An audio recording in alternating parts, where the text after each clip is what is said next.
Hello friends, welcome to CSA.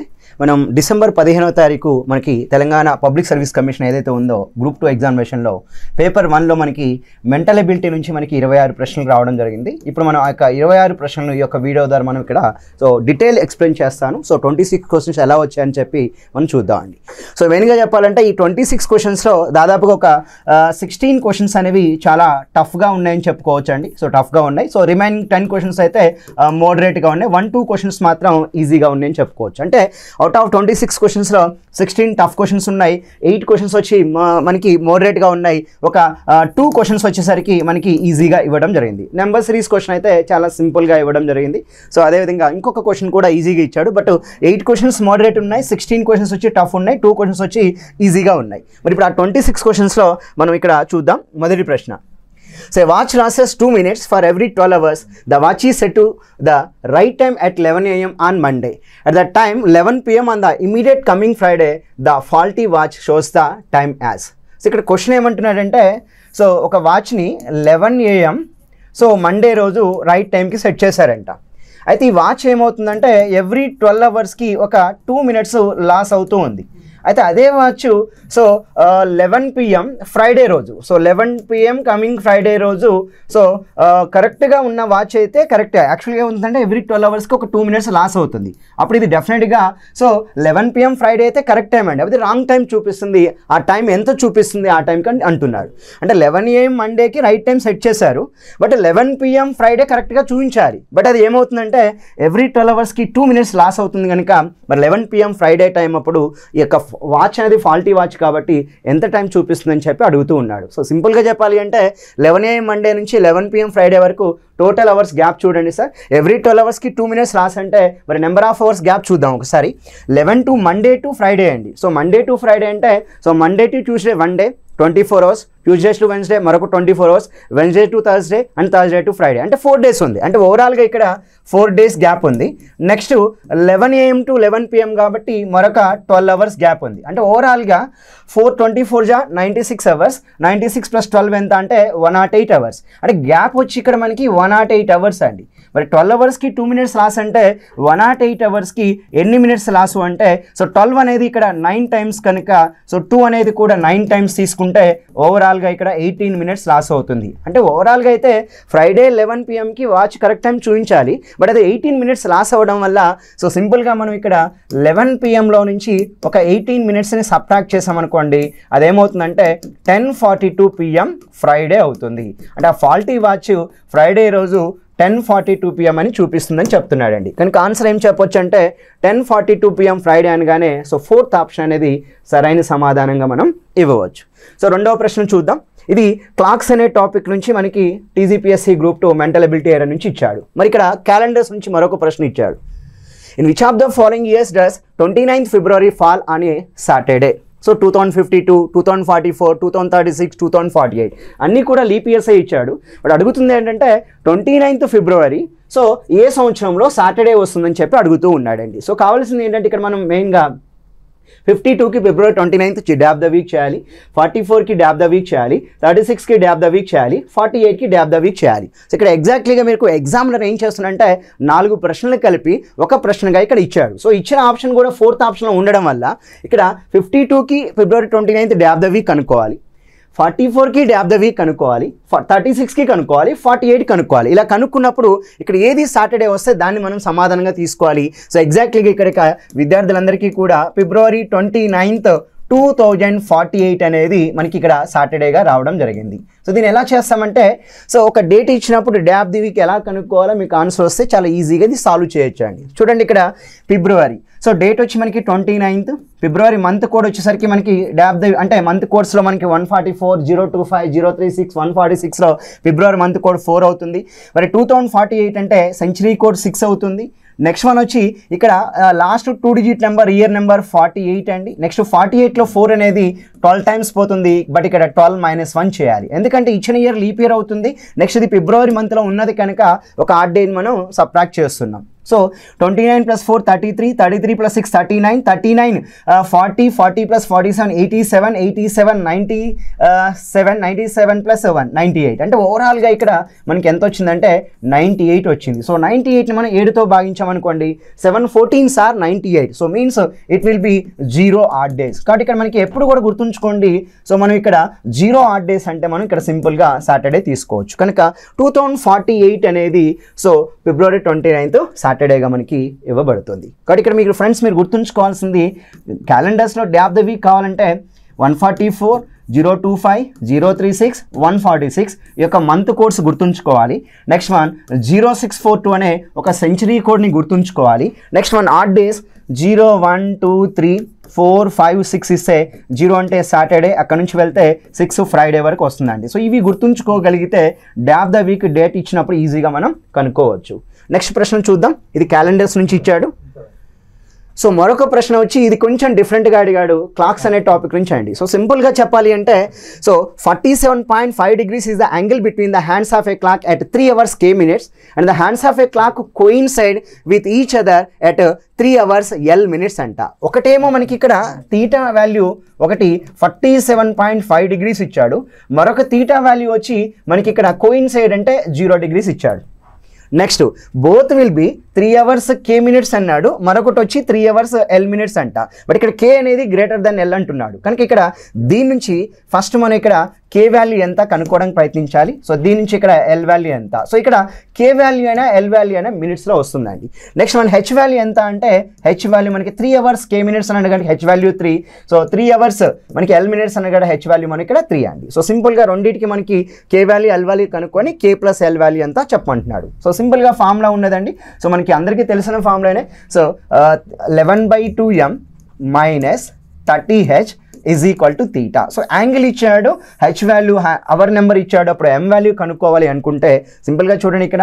So ఎం బదులు మనకి ఇక్కడ ఏం చెప్తున్నాడు, కే చెప్తున్నాడు. సో కాబట్టి ఇక్కడ మనకి so 11/2m - 30 into h value, h value 3 కాబట్టి 3 3 జా అంటే 33 జా 90.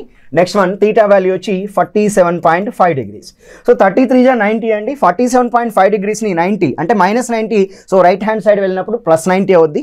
47.5 + 90 ఎంత అంటే 137.5. So then m is equal 137.5 degrees into 2/11 అండి. సో ఇక్కడ డిగ్రీ పోతుంది కదా, ఇంకా అవసరం లేదు. దెన్ 137.5 into 2 అంటే ఇక్కడ 11 అనేది దీంట్లో 12.5 times కట్ అవుతుందండి. 137.5లో 11 అనేది 12.5. 12.5 into 2 ఎంత అంటే m వాల్యూ మనకి సో 25 minutesగా వస్తుంది. m వాల్యూనే మనం ఇక్కడ kగా తీసుకుంటున్నాం. Then k value will be 25 minutes. మరి ఇక్కడ చూద్దాం. సో 11/2m - 30h = తీటా అంటున్నాడు. సో ఇక్కడ l వాల్యూ కావాలి. సో దెన్ 11/2m - 30h అండి. సో 33 జా 90, తీటా వాల్యూ 0. సో 90 + 90 అవుద్ది. Then m is equal 90 into 11/2 right hand side పోతే 2/11 అండి. So that will be 180/11. మరి 180/11 అన్నామంటే ఇక్కడ ఇది l వాల్యూ అండి, మినిట్ నెంబర్ వస్తుంది. సో 18లో 11 1 టైం, then 70 remainder, 70లో 11 6 times, 66 remainder will be 4. So 16 4/11 is the mixed fraction value, that is nothing but L value. Then how much is K plus L? So here K value is 25 minutes, L value is 16 4/11. How much K plus L? 25 plus 16 41 and 14 4/11. And so total it will be K plus L is equal 41 4/11 minutes is the correct answer. కానీ కొంచెం లెంగ్తీగానే ఇచ్చాడు, ఒక రెండు ప్రశ్నలు కలిపి ఒక ప్రశ్నలో మనకి ఇచ్చాడు కనుక ఈ యొక్క ప్రశ్నకి అయితే మనం 41 4/11 అనేది సమాధానంగా మనం ఇక్కడ ఎంచుకోవచ్చు. సో మరొక ప్రశ్న, కాబట్టి ఇది క్లాక్స్ నుంచి ఇచ్చాడు, అంటే ఇప్పుడు క్లాక్స్ నుంచి రెండు ప్రశ్నలు ఇచ్చాడు, క్యాలెండర్స్ నుంచి కూడా రెండు ప్రశ్నలు ఇచ్చాడండి. మరొక ప్రశ్న చూద్దాం 4. A student found the 1357th day from March 1998 as Friday. Then the immediate date after 1st March 1998 which falls on Thursday is right అండి. సో సింపుల్గా ఏమంటున్నాడంటే 1st March 1998 అంట అండి. ఇక్కడ నుంచి ఇది ఒక సమ్ కే డే అనుకుందాం, అండి ఇది డే. ఇక్కడ నుంచి 1357th day from 1st March is Friday అంట. సో 1357th డే ఫ్రైడే అంటున్నాడండి. అంటే ఇక్కడ మనం 1357th day from 1st March అన్నప్పుడు ఈ గ్యాప్ ఎంత ఉంటుందంటే 1356 రోజులు ఉంటుందండి. అంటే ఇక్కడ 1st March 1998కి అండ్ 1357కి మధ్య 1356 ఉంటాయి కనుక సో 1356లో ఆడ్ డేస్ కనుక్కుందాం. 7 1 టైమ్ 7, 13లో 7 పోతే 6, 65, 7 9 జా 63, 2 26, 7 3s are 21 అంటే రిమైండర్ విల్ బీ 5 అండి. అంటే ఇక్కడ మనకి సో 5 ఆడ్ డేస్ ఉన్నాయి.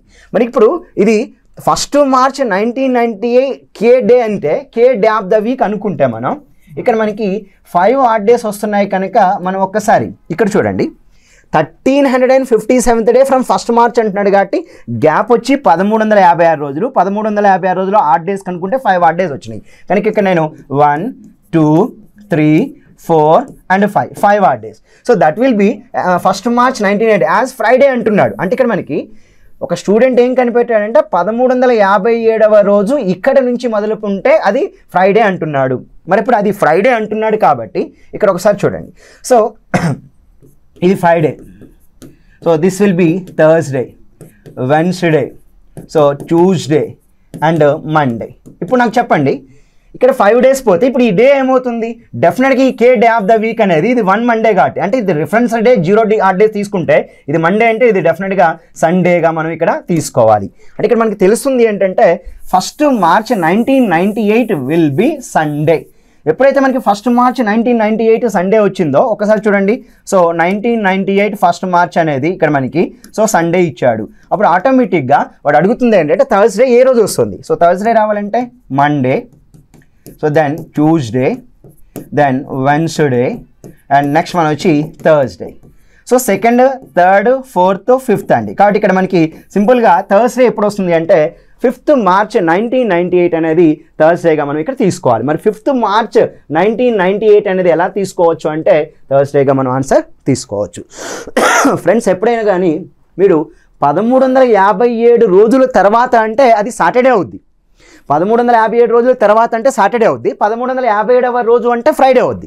కనుక ఇక్కడ నేను ఫ్రైడే తీసుకున్నా 5 ఆడ్ డేస్ వచ్చాయి కాబట్టి నేను బ్యాక్ వెళ్తున్నా. ఎందుకంటే మనకి ఇచ్చింది 1 మార్చ్ 1998 కాబట్టి 5 డేస్ బ్యాక్ వెళ్ళాను. అప్పుడు నాకు ఇక్కడ సండే వచ్చింది. కాబట్టి 0 ఆడ్ డేస్ అనుకుంటే సండే అనుకుంటే 1 మార్చ్ 1998 సండే అంటే so 5th March will be Thursday is the correct answer. Next ప్రశ్న. In the following figures is folded to form a cube. Which of the following option represented this cube అండి? ఇప్పుడు మనకి ఇక్కడ figure ఇచ్చాడండి. ఇది ఒక open die, okay, తెరిచి ఉంచబడినటువంటి unfolded dice అనమాట. సో దీంట్లో ఆల్టర్నేట్ నెంబర్స్ మనం సింపుల్గా ఆపోజిట్ నెంబర్స్ తీసుకోవాలి. అంటే ఇక్కడ 2 opposite number will B 5 and 1 opposite number will B 3 and 6 opposite number will B 2. అంటే ఇప్పుడు దీన్ని సో తెరిచి ఉంచిన పాచికను మూచివేసినప్పుడు వచ్చి తయారయ్యేటువంటి పాచిక ఏంటో అడుగుతున్నాడు. మరి 2 ఆపోజిట్ 5 ఉండాలి, 1 ఆపోజిట్ 3 ఉండాలి, 6 ఆపోజిట్ 2 ఉండాలి. ఎప్పుడు కూడా ఒక ఆపోజిట్ నెంబర్స్ మనకి విజిబుల్ అవ్వండి. 3 పాచిక ముఖాల్లో మనకి విజిబుల్ కావు ఆపోజిట్ నెంబర్. కానీ ఇక్కడ చూడండి ఏది అవుతుంది అనేది మనం చెప్పుకోవాలి అంటే ఒకసారి చూడండి ఇక్కడ 2 and 5 అడ్జసెంట్గా ఉన్నది. ఇది తప్పండి, ఎందుకంటే 2 and 5 opposite to each other. Next one ఇక్కడ 6 and 2 అండి. సో 6 and 2 మనకి పక్క పక్కన ఉన్నాయి, బట్ ఇక్కడ 6 and 2 అనేది ఆపోజిట్ టు ఈచ్ అదర్. ఇక్కడ కూడా 6 and 2 పక్క పక్కన ఉన్నాయి కనుక first option, third option, fourth option eliminate అవుతున్నాయి. Then what is the correct answer అంటే option will be correct one. So ఎందుకంటే మనకి 4 ఆపోజిట్ అనేది మనకి అక్కడ ఏం తెలుస్తుంది అంటే సో ఒక నిమిషం. సో 4 మనకి ఇక్కడ అంటే పాచికల్ని వాటి కరెక్ట్గా అక్కడ వెళ్ళలేదండి. ఇక్కడ యాక్చువల్గా ఇది this one, okay, this will be 4. So question చూద్దాం ఒకసారి. క్వశ్చన్లో రైట్ కరెక్ట్ అండి. సో 6 4 1 5 3 2. సో 4 ఆపోజిట్ 5 కనుక ఇక్కడ మనం సింపుల్గా ఏ విధంగా తీసుకోవచ్చో చెప్తున్నాం. Okay, so 4 opposite 5, 1 opposite 3 and 6 opposite 2 కనుక ఇక్కడ 6 and 2 అనేది పక్క పక్కనే ఉన్న కనుక ఈ డై కాదు. సో 4 and 5 ఆపోజిట్ కాబట్టి ఇది కూడా కాదు. సో 6 and 2 పక్క పక్కనే ఉన్న ఇది కూడా కాదు. సో కరెక్ట్ ఆన్సర్ చాయిస్ 2గా చెప్పవచ్చు 6 1. ఇక్కడ A and B are parents of C and A is elder than B. The father A's age is not more than 4 times that of C and the mother's B's age is not less than 3 times the age of C. If C's age is not less than 7 years and not more than 10 years, then the maximum possible age difference between A and B. వాడు అడుగుతున్న ప్రశ్న ఏంటంటే ఏకి బీకి మధ్య ఉన్నటువంటి age difference maximum ఎంత ఉండవచ్చు, ఇది ప్రశ్న అండి. ఓకే, ఏకి బీకి ఉన్నటువంటి ఏజ్ డిఫరెన్స్ మ్యాక్సిమం ఎంత ఉండొచ్చు. కానీ ఒక కండిషన్ చెప్తున్నాడు, A and B are parents of C and A is elder than B అంట. ఇక్కడ ఏబీలు సికి పేరెంట్స్ అంట, ఏ పెద్దవాళ్ళు అంట, A elder. Next A father అన్నాడు, అంటే ఏ ఫాదర్ అయినప్పుడు బి మదర్ అవుతారు, సో సి కిడ్ అవ్వాలండి. ఇక్కడ ఏ బీసీని కంపేర్ చేస్తున్నాడు. But A's age is not more than 4 times that of C. So C kid కనుక ఏ యొక్క ఏజ్ ఏమంటున్నాడంటే, సో సి తన కిడ్ సి యొక్క ఏజ్కి 4 రెట్ల కంటే ఎక్కువ కాదు అంటున్నాడు. So not more than 4 times of C అంటే, సో నాట్ మోర్ దెన్ అయినప్పుడు less than or equal to 4C అని చెప్పవచ్చు. అంటే ఏ యొక్క వయసు 4Cకి ఈక్వల్ అవ్వచ్చు లేదా 4C కంటే తక్కువ ఉండొచ్చు. Next one, and the mother B's age is not less than 3 times the age of C అండి. Not less than, so not less than అంటే B, so greater than or equal to 3C చెప్పవచ్చు. అంటే 3Cకి equal ఉండొచ్చు లేదా more than 3C కూడా ఉండొచ్చు అండి.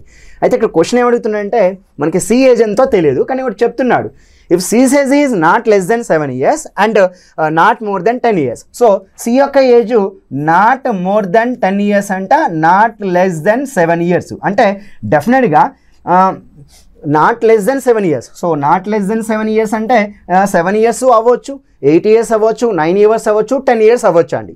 కనుక ఇక్కడ సి యొక్క ఏజ్ అవ్వడానికి పాసిబిలిటీ 7, 8, 9 అండ్ 10 అవ్వచ్చు. So not more than 10 and not less than 7 కనుక, సో సి యొక్క వయసు మనకి ఇక్కడ 7, 8, 9, 10 తీసుకోవచ్చు అండి. సో లెట్ అస్ అజ్యూమ్ నేను C7 తీసుకున్నా, అప్పుడు మనకి ఏ వాల్యూ 4C కాబట్టి, సో 4C అండి. ఏ వాల్యూ 4C అయినప్పుడు 4 7 = 28 అవ్వచ్చు. Next one B value, so 3C తీసుకుంటే 3 7 = 21. అంటే ఇక్కడ మనకి ఏబి డిఫరెన్స్ ఎంత వస్తుందంటే, ఏ అండ్ బి యొక్క డిఫరెన్స్ ఇక్కడ 7 years వస్తుంది.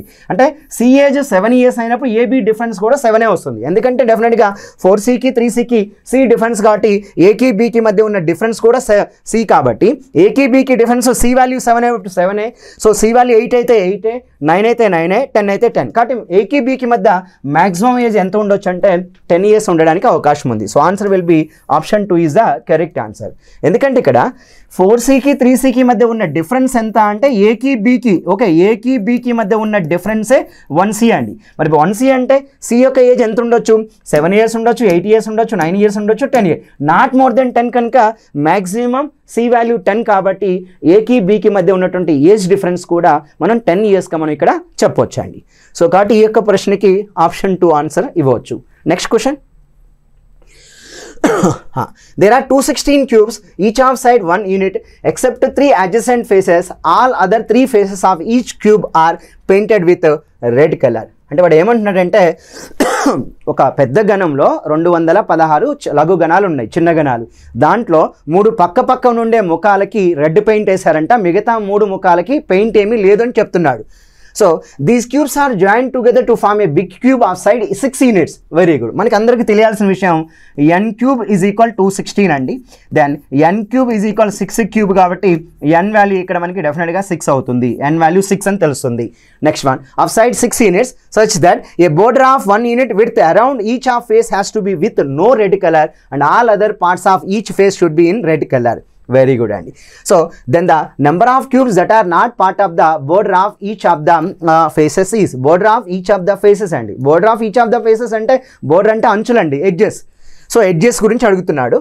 అంటే then the number of cubes that are not part of the border of each of the faces is అంటున్నాడు. సో మీరు ఎప్పుడు కూడా గుర్తుంచుకోండి, ఇక్కడ ఒక గణం ఉంటే 216 ఉన్నాయనుకోండి, 216ని ఎలా చేస్తామంటే 5 కట్స్ కొట్టడం ద్వారా మనకి ఈ యొక్క డయాగ్రామ్ తయారవుద్దండి. 5 కట్స్ కొడితే మనకి ఈ యొక్క డయాగ్రామ్ అనేది ఫామ్ అవుతుంది. సో ఇక్కడ చూడండి 1 2 3 4 5. సో 1 2 3 4 5. No again here 1 2 3 4 5. ఓకేనా? సో ఇక్కడ చూడండి, ఇప్పుడు ఇక్కడ 216 క్యూబ్స్ ఉన్నాయి. అంటే వాడు క్వశ్చన్ ఏమడుగుతున్నాడంటే, ఫైనల్గా లాస్ట్ సెంటెన్స్ చూడండి, ఈ కలర్స్ ఇవి వీటికంటే అప్పుడు అన్ని ముఖాల అంచులలో భాగం కాని ఓకే గణాల సంఖ్య ఎంత అంటే, అంచులు అంటే ఎడ్జెస్కి లేని గణాలు ఏమున్నాయో చెప్పన్నాడు. ఎడ్జెస్కి లేని ఎక్కడ ఉంటాయంటే మిడిల్లో అక్కడ అంచులు. ఇప్పుడు చూడండి అసలు ఉన్నవేంటో చూద్దామండి. టోటల్గా 216 క్యూబ్స్ ఉంటాయి. ఆ 216 క్యూబ్స్లో ఎడ్జెస్కి ఉన్న వాటిని తీసేసామనుకోండి 216లోంచి అయిపోద్ది. మరి ఎడ్జెస్కి ఏమేమి ఉంటాయి, ఈ కార్నర్లో ఉన్నటువంటి ఒక 8 ఉంటాయి. నెక్స్ట్ వన్ అంచులు అంటే మనకి 12 × n-2 అండి. n వాల్యూ 6 కాబట్టి 12 × 4, 12 4 ఎంత అంటే 48. అంటే ఇక 8 క్యూబ్స్ 48 క్యూబ్స్ ఎంత అంటే మనకి టోటల్ 56 క్యూబ్స్ వస్తాయండి. ఈ 56 క్యూబ్స్ బార్డర్లో ఉంటాయి. మరి ఇప్పుడు బార్డర్లో లేని క్యూబ్స్ అంటున్నాడు కాబట్టి ఈ 216లో నుంచి 216లోంచి ఆ యొక్క 56 ఏదైతే ఉందో దాన్ని సబ్ట్రాక్ట్ చేద్దాం అండి. 6 - 6 0, 21లో సో ఇక్కడ 5 పోతే 16 160 అండి. So your answer for this question will be 160 గణాలు అని చెప్పి మనం మాట్లాడుకోవచ్చు. కాబట్టి ఇప్పుడు ఈ 26 క్వశ్చన్స్కి క్వశ్చన్స్ విత్ డీటెయిల్ సొల్యూషన్ కావాలనుకుంటే మీరు ఇక్కడ ఏదైతే నెంబర్ స్క్రోల్ అవుతుందో పీడిఎఫ్ కావాల్సిన వాళ్ళు హాయ్ అని మీరు వాట్సాప్ చేయండి. దానికి మీకు డీటెయిల్ సొల్యూషన్ నేను ఈ క్వశ్చన్స్ అన్నిటికీ నేను మీకు అందజేస్తాను. ఓకే, నెక్స్ట్ క్వశ్చన్ చూద్దాం. ఇది క్యూబ్స్ అనే టాపిక్ నుంచి ఇచ్చాడు గణాలు. 8th question. ఒకటేమో డైస్ నుంచి ఇచ్చాడు, ఒకటి క్యూబ్స్ నుంచి ఇచ్చాడు, నెక్స్ట్ వన్ 2 క్లాక్స్ నుంచి ఇచ్చాడు, 2 క్యాలెండర్స్ నుంచి మనకి ప్రశ్నలు ఇవ్వబడ్డాయి. నెక్స్ట్ ప్రశ్న చూడండి, కోడింగ్ డీకోడింగ్ అండి. If BPC means cook good food, REMC means food is tasty, and B means tea is good, then which word that language mean cook tasty tea అంట. రైట్, ఇక్కడ ఒకసారి నేను రాస్తాను, ఇక్కడ పర్వాలేదు. సో టైం తీసుకునే పర్వాలేదు. మనం BPC అన్నాడు. Okay, so means cook good food, cook good food. So next one వచ్చేసరికి REMESEEC means food is tasty అంట. So food is tasty. So next one వచ్చి MEEME next one will be BEEB అన్నాడు. ఓకేనా, so means tea is good అంటున్నాడండి. So here tea is good. So then what is the code in that language? Cook tasty tea అంట. Cook tasty tea, cook tasty tea అన్నాడు. అంటే first మనం ఇక్కడ try to find the code for cook అండి. కుక్కి code కావాలి. మరి కుక్కి code కావాలంటే cook అనేది ఇక్కడ ఫస్ట్ సెంటెన్స్లో ఉంది. అంటే మీరు try to eliminate food and గుడ్ని మనం ఎలిమినేట్ చేయడానికి ప్రయత్నించాలి. ఒకసారి కంపేర్ చేసుకుందామండి. ఇక్కడ ఫస్ట్ రెండిట్లో కామన్గా ఫుడ్ ఉందండి, దాన్ని కొట్టివేద్దాం. అప్పుడు కామన్గా ఫుడ్ ఉన్నప్పుడు మనకి ఇక్కడ కామన్గా ఉన్నది ఏమున్నది అంటే సో సి అనేది కామన్గా ఉన్నట్టుగా నాకు అనిపిస్తుంది, కనుక సి కొట్టేస్తున్నా. నెక్స్ట్ గుడ్, ఇక్కడ చూడండి ఇక్కడ గుడ్ ఉంది, ఇక్కడ కూడా గుడ్ ఉందండి. సో ఫస్ట్ అండ్ థర్డ్లో కామన్గా ఉన్నది ఇక్కడ మనం చెప్పుకోవాలంటే సో నాకు BEEB ఉంది. మనకి కుక్ టేస్ట్ టీలో మనకి గుడ్ అండ్ ఫుడ్కి అవసరం లేదు. నెక్స్ట్ వన్ చూడండి, అప్పుడు కుక్ కోడ్ ఏంటంటే PEEP. కుక్కి కోడ్ ఎంత అంటే PEE.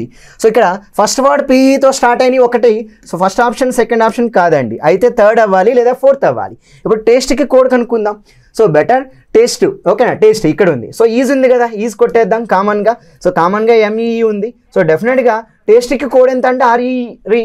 అంటే టేస్ట్కి కోడ్ REE అండి. మరి REEతో ఏ ఆప్షన్ ఉంది అంటే సో PEP REEతో. So fourth option is the correct answer for the given question. కనుక ఇక్కడ కుక్, టేస్టీ అండ్ టీ. కుక్కి PEEP అనేది కోడ్ అవుతుంది. సో టేస్టీకి REE అవుతుంది. సో టీకి NEE అవుతుందండి. ఇది ఎక్కడుంది అంటే సో మనం ఫోర్త్ ఆప్షన్లో ఉంది. ఇది కోడింగ్ డీకోడింగ్లో కంపారిజన్ అండ్ ఎలిమినేషన్ మెథడ్లో మనం ఆన్సర్ చేయడానికి ప్రయత్నించాలండి. వీటిని మనం పారాగ్రాఫ్ కోడింగ్ అని కూడా మాట్లాడుతూ ఉంటాం. సో కోడింగ్ డీకోడింగ్లో 3 ప్రశ్నలు ఇచ్చాడు. దాంట్లో మొదటి ప్రశ్న ఇది. మరొక ప్రశ్న చూడండి. In a code language, format is coded as 1 2 3 4 5 6, matinee is coded as 4 5 6 7 8 9, Prajay is coded as so 3 5 $5 9, and Brain is coded as percentage 3 5 7 8. Then each vowel in the word affirmation, right? ఇక్కడ చూడండి జాగ్రత్తగా, affirmation అంటున్నాడు.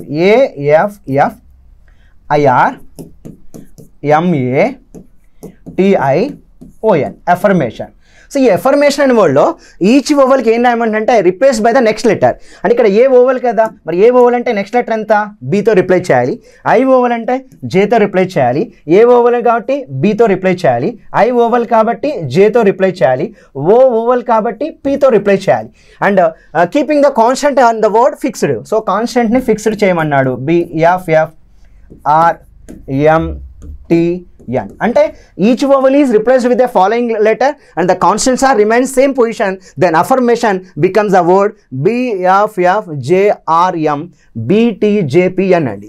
Then the code of this new word this was obtained in the given code language is అన్నాడండి. Right, ఇప్పుడు ఈ యొక్క new code ఏదైతే ఉందో న్యూ వర్డ్ దానికి కోడ్ ఏమవుతుందో చెప్పమన్నాడు. ఇక్కడ ఒకసారి చూడండి,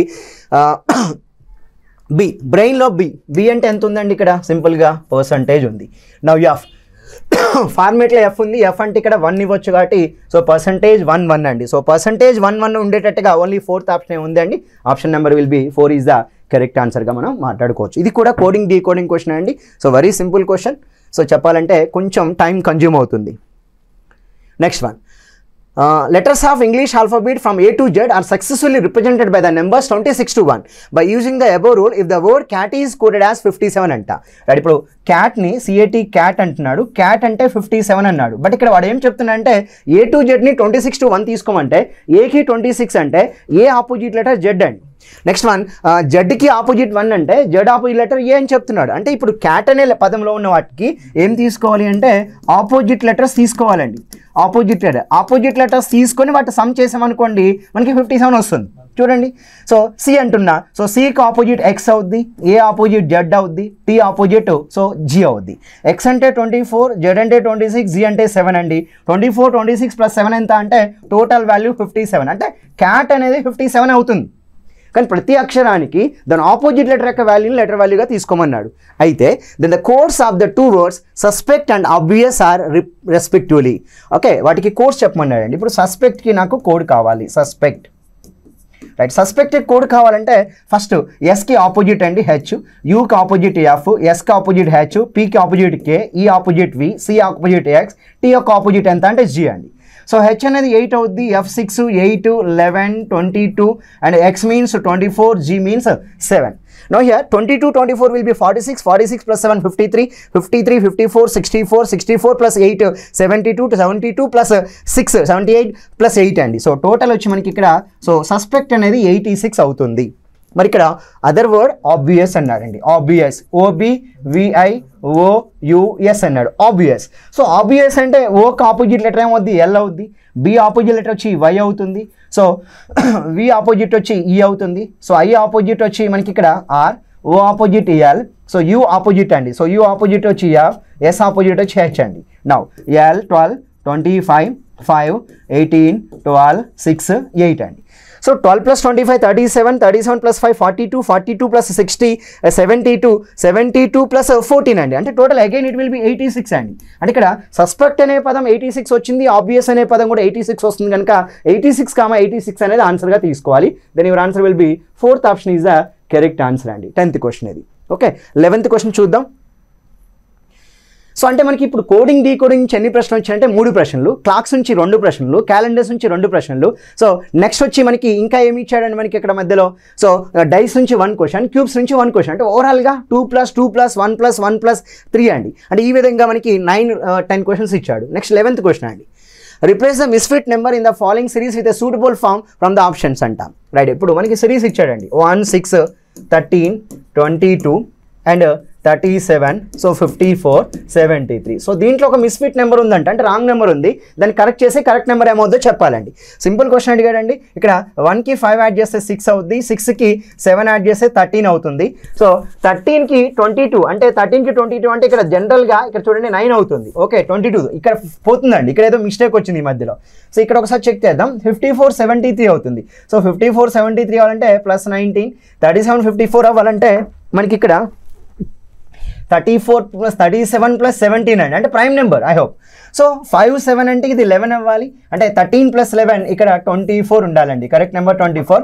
నా 24 + 13 ఎంత అంటే 37. Right, so 1 + 5 6, 6 + 7 13, 13 + 11 24, 24 + 13 37, correct. కాబట్టి 22 is the wrong number. So what is the misfit number 22. Okay, వాడు ఒకవేళ మిస్ఫిట్ నెంబర్ రాంగ్ నెంబర్ అడిగితే ఆన్సర్ 22 చెప్పాలి, కానీ ఇక్కడ దాన్ని కరెక్ట్ చేసి కరెక్ట్ నెంబర్ ఎంత అంటున్నాడు, అంటే ఆ మిస్ఫిట్ నెంబర్ రాంగ్ నెంబర్ని కరెక్ట్ నెంబర్తో రిప్లేస్ చేయమన్నాడు. దాని కరెక్ట్ నెంబర్ విల్ బి ఎంత అంటే 24 అండి.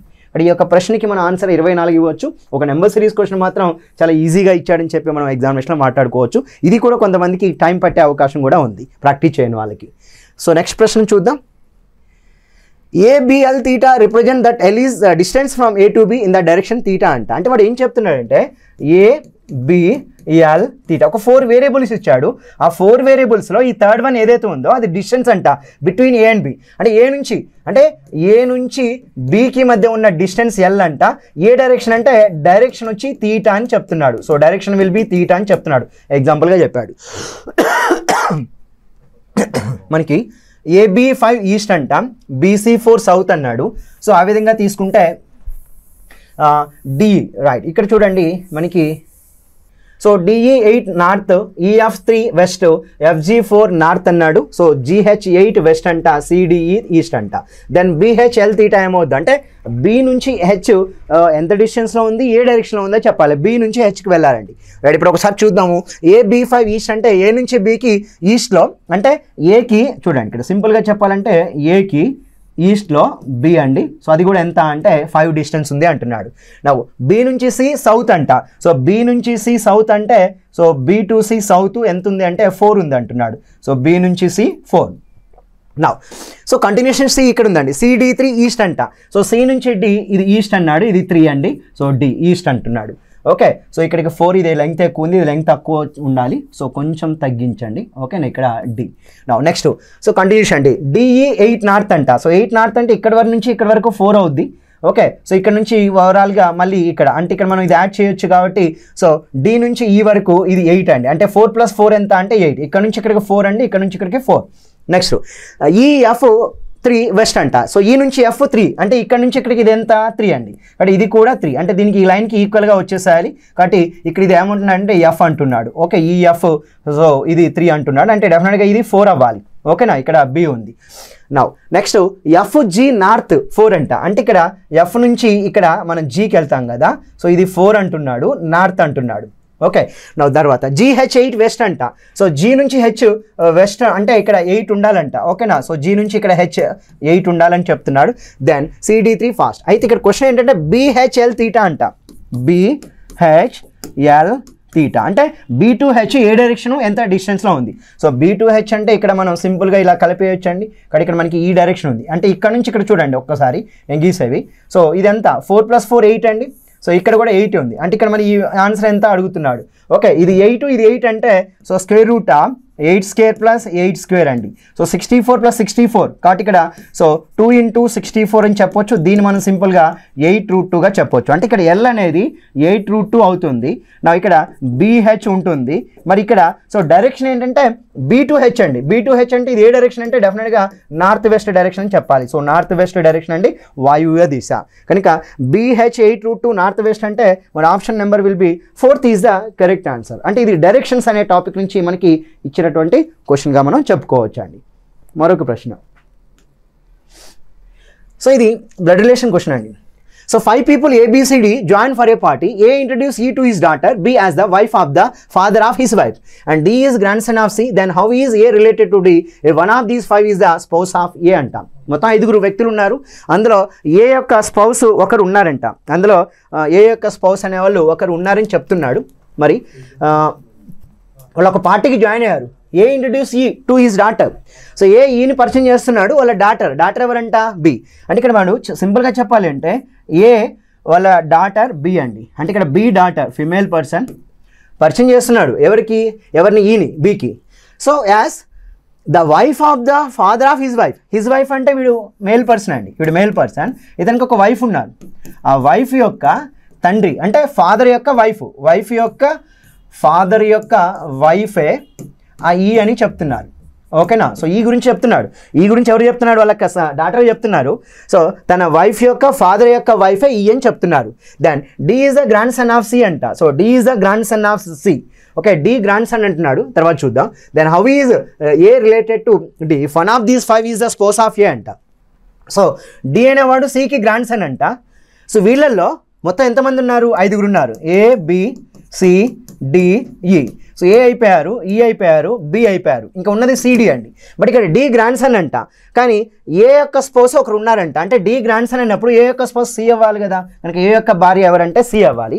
So next one D is the grandson of C అంట. సో సి యొక్క గ్రాండ్ సన్ సో డి అంట. సో సి యొక్క గ్రాండ్ సన్ డి అంటే వాళ్ళ డాటర్కి కిడ్ అండి. ఈ డాటర్కి కిడ్ ఎవరు ఉన్నారు అంటే డి ఉన్నారు. So grandson. ఓకేనా, రైట్. అంటే వీళ్ళకి ఒక సన్ ఉన్నట్టు. క్వశ్చన్ ఏంటి, how is A related to D if one of these 5 is the spouse of A అండి. రైట్. సో ఏ డి అంటే ఏమవుతున్నాయంటే సింపుల్గా మనం సో డి అనేవాడు సో గ్రాండ్ సన్ కాబట్టి గ్రాండ్ పేరెంట్స్ అవుతారు. So answer will be grandfather is the correct answer. తాతగారు సమాధానంగా ఇవ్వచ్చండి. నెక్స్ట్ ప్రశ్న చూద్దాం. 14.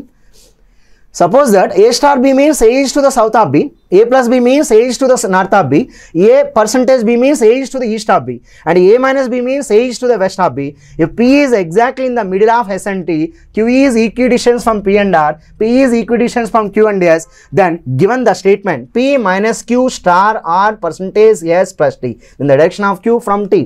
అంటే టీ నుంచి క్యూ అనేవాడు ఏ దిశలో ఉన్నాడని చెప్పి అడుగుతున్నాడు. మనకు ఒక ఎక్స్ప్రెషన్ ఇచ్చాడండి. ఆ ఎక్స్ప్రెషన్ ఏం చెప్తుందంటే పీ మైనస్ క్యూ అంట and star R and percentage S and plus T అంటున్నాడు. ఇప్పుడు ఒక్కొక్క మ్యాథమెటికల్ ఆపరేషన్ ఇక్కడ మైనస్ ఉంది, ఇక్కడ స్టార్ అనే సింబల్ ఉంది, పర్సంటేజ్ సింబల్ ఉంది, ప్లస్ అనే మ్యాథమెటికల్ ఆపరేషన్ ఉంది. వీటికి వాడు చెప్తున్నాడు, డైరెక్షన్ చెప్తున్నాడండి. ఇక్కడ స్టార్ అంటే సౌత్ అంటున్నాడు, ప్లస్ అంటే నార్త్ అంటున్నాడు. ఓకేనా, మైనస్ అంటే ఏం చెప్పాడు, వెస్ట్ అన్నాడు. అంటే P is to the west of Q, అంటే పీ అనేవాడు క్యూకి వెస్ట్లో ఉన్నాడు. ఓకేనా, రైట్, నేను డైరెక్షన్ రాస్తున్నా. పీ అనేవాడు ఎక్కడ ఉన్నాడు అంటే క్యూకి వెస్ట్లో ఉన్నాడు. ఓకేనా, సో ఇక్కడ నుంచి తీసుకుందాం. ఇది ఒక డిస్టెన్స్ అండి, కొంత డిస్టెన్స్. సో పీ అనేవాడు క్యూకి వెస్ట్లో ఉన్నాడు. నెక్స్ట్ స్టార్ అంటే ఏంటి, సౌత్ అండి. సో సౌత్ అంటే Q is to the south of R అండి. క్యూ సౌత్ ఆఫ్ ఆర్ అంటున్నాడు. అంటే ఇక్కడ ఆర్ ఇక్కడ తీసుకుందాం, ఆర్కి సౌత్లో క్యూ ఉన్నాడు అంట. నెక్స్ట్ ఇంకేం చెప్తున్నాడు అంటే Q is equidistance from P and R, అంటే క్యూ అనేవాడు పీ నుంచి ఎంత దూరంలో ఉన్నాడు, ఆర్ నుంచి కూడా అంతే, అంటే ఈ రెండు సమానం అండి. నెక్స్ట్ ఇంకేం చెప్తుంది, percentage means east. So R is east of S అండి. R is east of S అంటే ఇక్కడ ఎస్ తీసుకోవాలి. ఓకేనా, ఆర్ ఈస్ట్లో ఉండాలి. నెక్స్ట్ ఇక్కడ ఏం చెప్తున్నాడు, P is equation from Q and S అంట. సో పీ అనేవాడు క్యూ నుంచి ఎంత డిస్టెన్స్లో ఉన్నాడో ఎస్ నుంచి కూడా అంతే డిస్టెన్స్లో ఉన్నాడు, అంటే ఈ రెండు సమానం. అంటే ఇది ఒక చతురస్రాకారంలో వచ్చిందండి, నలుగురు. నెక్స్ట్ వన్, లాస్ట్ వన్ ఏముంది, ప్లస్ ఉంది. ప్లస్ స్టాండ్స్ ఫర్ నార్త్ అండి. A plus B means north కదా, A is to the north of B. Then S is to the north of T, S is to the north of T అండి. S is to the north of T అంటే next ఇక్కడ ఏం చెప్పాడు అంటే, so P is exactly in the middle of S and T అండి. ఎస్కి టీకి మిడిల్లో P ఉన్నారంట ఎగ్జాక్ట్లీగా. ఓకేనా, సో మరి ఎస్ అనే వాళ్ళు ఎలా ఉన్నారు, టీకి నార్త్లో ఉన్నారంట. దెన్ క్వశ్చన్ ఏమంటున్నాడు, then find the direction of Q from T అండి. సో టీ నుంచి క్యూ ఏ డైరెక్షన్ చెప్పమన్నాడు. మరి టీ నుంచి క్యూ ఏ డైరెక్షన్ అంటే ఈ డైరెక్షన్లో ఉన్నారని చెప్పాలి. సో ఇది ఏ డైరెక్షన్ అంటే నార్త్ ఈస్ట్ డైరెక్షన్, ఈ అంటే ఈస్ట్ అనే దిశగా చెప్పాలండి. సో ఇక్కడ చూడండి, సింపుల్గా చెప్పాలంటే ఇలా తీసుకోవాలి. ఇది ఏ డైరెక్షన్ అంటే నార్త్ ఈస్ట్ డైరెక్షన్. కాబట్టి for the given question answer will B third is the correct answer అండి. థర్డ్ ఆప్షన్ కరెక్ట్ వన్గా తీసుకోవచ్చు. సో ఇట్లా మనకి కొన్ని క్వశ్చన్ టఫ్ అడిగాడు, కొన్ని క్వశ్చన్ మోడరేట్గా అడిగాడు, కొన్ని క్వశ్చన్స్ ఈజీగా అడిగాడు. But anyhow paper is the tough paper అండి. సో లాస్ట్ మనకి ఏదైతే 15th డిసెంబర్ 2024లో టీజీపీఎస్సీ గ్రూప్ 2 పేపర్ 1 కండక్ట్ చేసిందో దాంట్లో మనకి ఇచ్చినటువంటి మెంటల్ ఎబిలిటీ అరే 26 ప్రశ్నలు ఇచ్చాడు, ఇంగ్లీష్లో 22 ప్రశ్నలు ఇచ్చాడు. సో 26 ప్రశ్నల్లో సో ఒక 3-4 క్వశ్చన్స్ తప్ప మిగతా అన్నీ కూడా అబోవ్ మోడరేట్ లెవెల్ ఉన్నాయని చెప్పి మనం మాట్లాడుకోవచ్చు అండి. Next 15th one.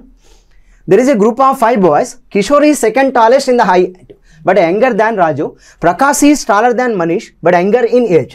Rajiv and Manish are of the same age, but Raju is the tallest among all 5. Right, Rajiv is tallest among all 5. Nishant is the taller than Prakash and elder to Raju. If these 5 boys are made to stand in a row in increasing order of their heights, then in which position does the eldest boy? So increasing order రాయాలంట. So according to heights ప్రకారం నేను రాస్తాం మొదట.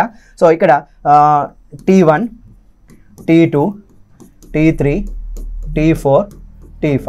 నేను ఇక్కడ ఎలా రాస్తున్నా అంటే టాలెస్ట్ 1 అంటే అందరికంటే పొడవైన వాడు తర్వాత. సో దాన్ని మనం రివర్స్ ఆర్డర్లో రాసుకుందాం అండి. ఫస్ట్ మనం ఇది కనుక్కొని సో దాని తర్వాత రివర్స్ ఆర్డర్లో రాయడానికి మనం ప్రయత్నిద్దాం. ఓకేనా, ఫస్ట్ మనం ఈ 5గురిని అకార్డింగ్ టు దేర్ హైట్స్, ఎక్కువ హైట్ ఉన్నవాడిని మొదట తీసుకుందాం.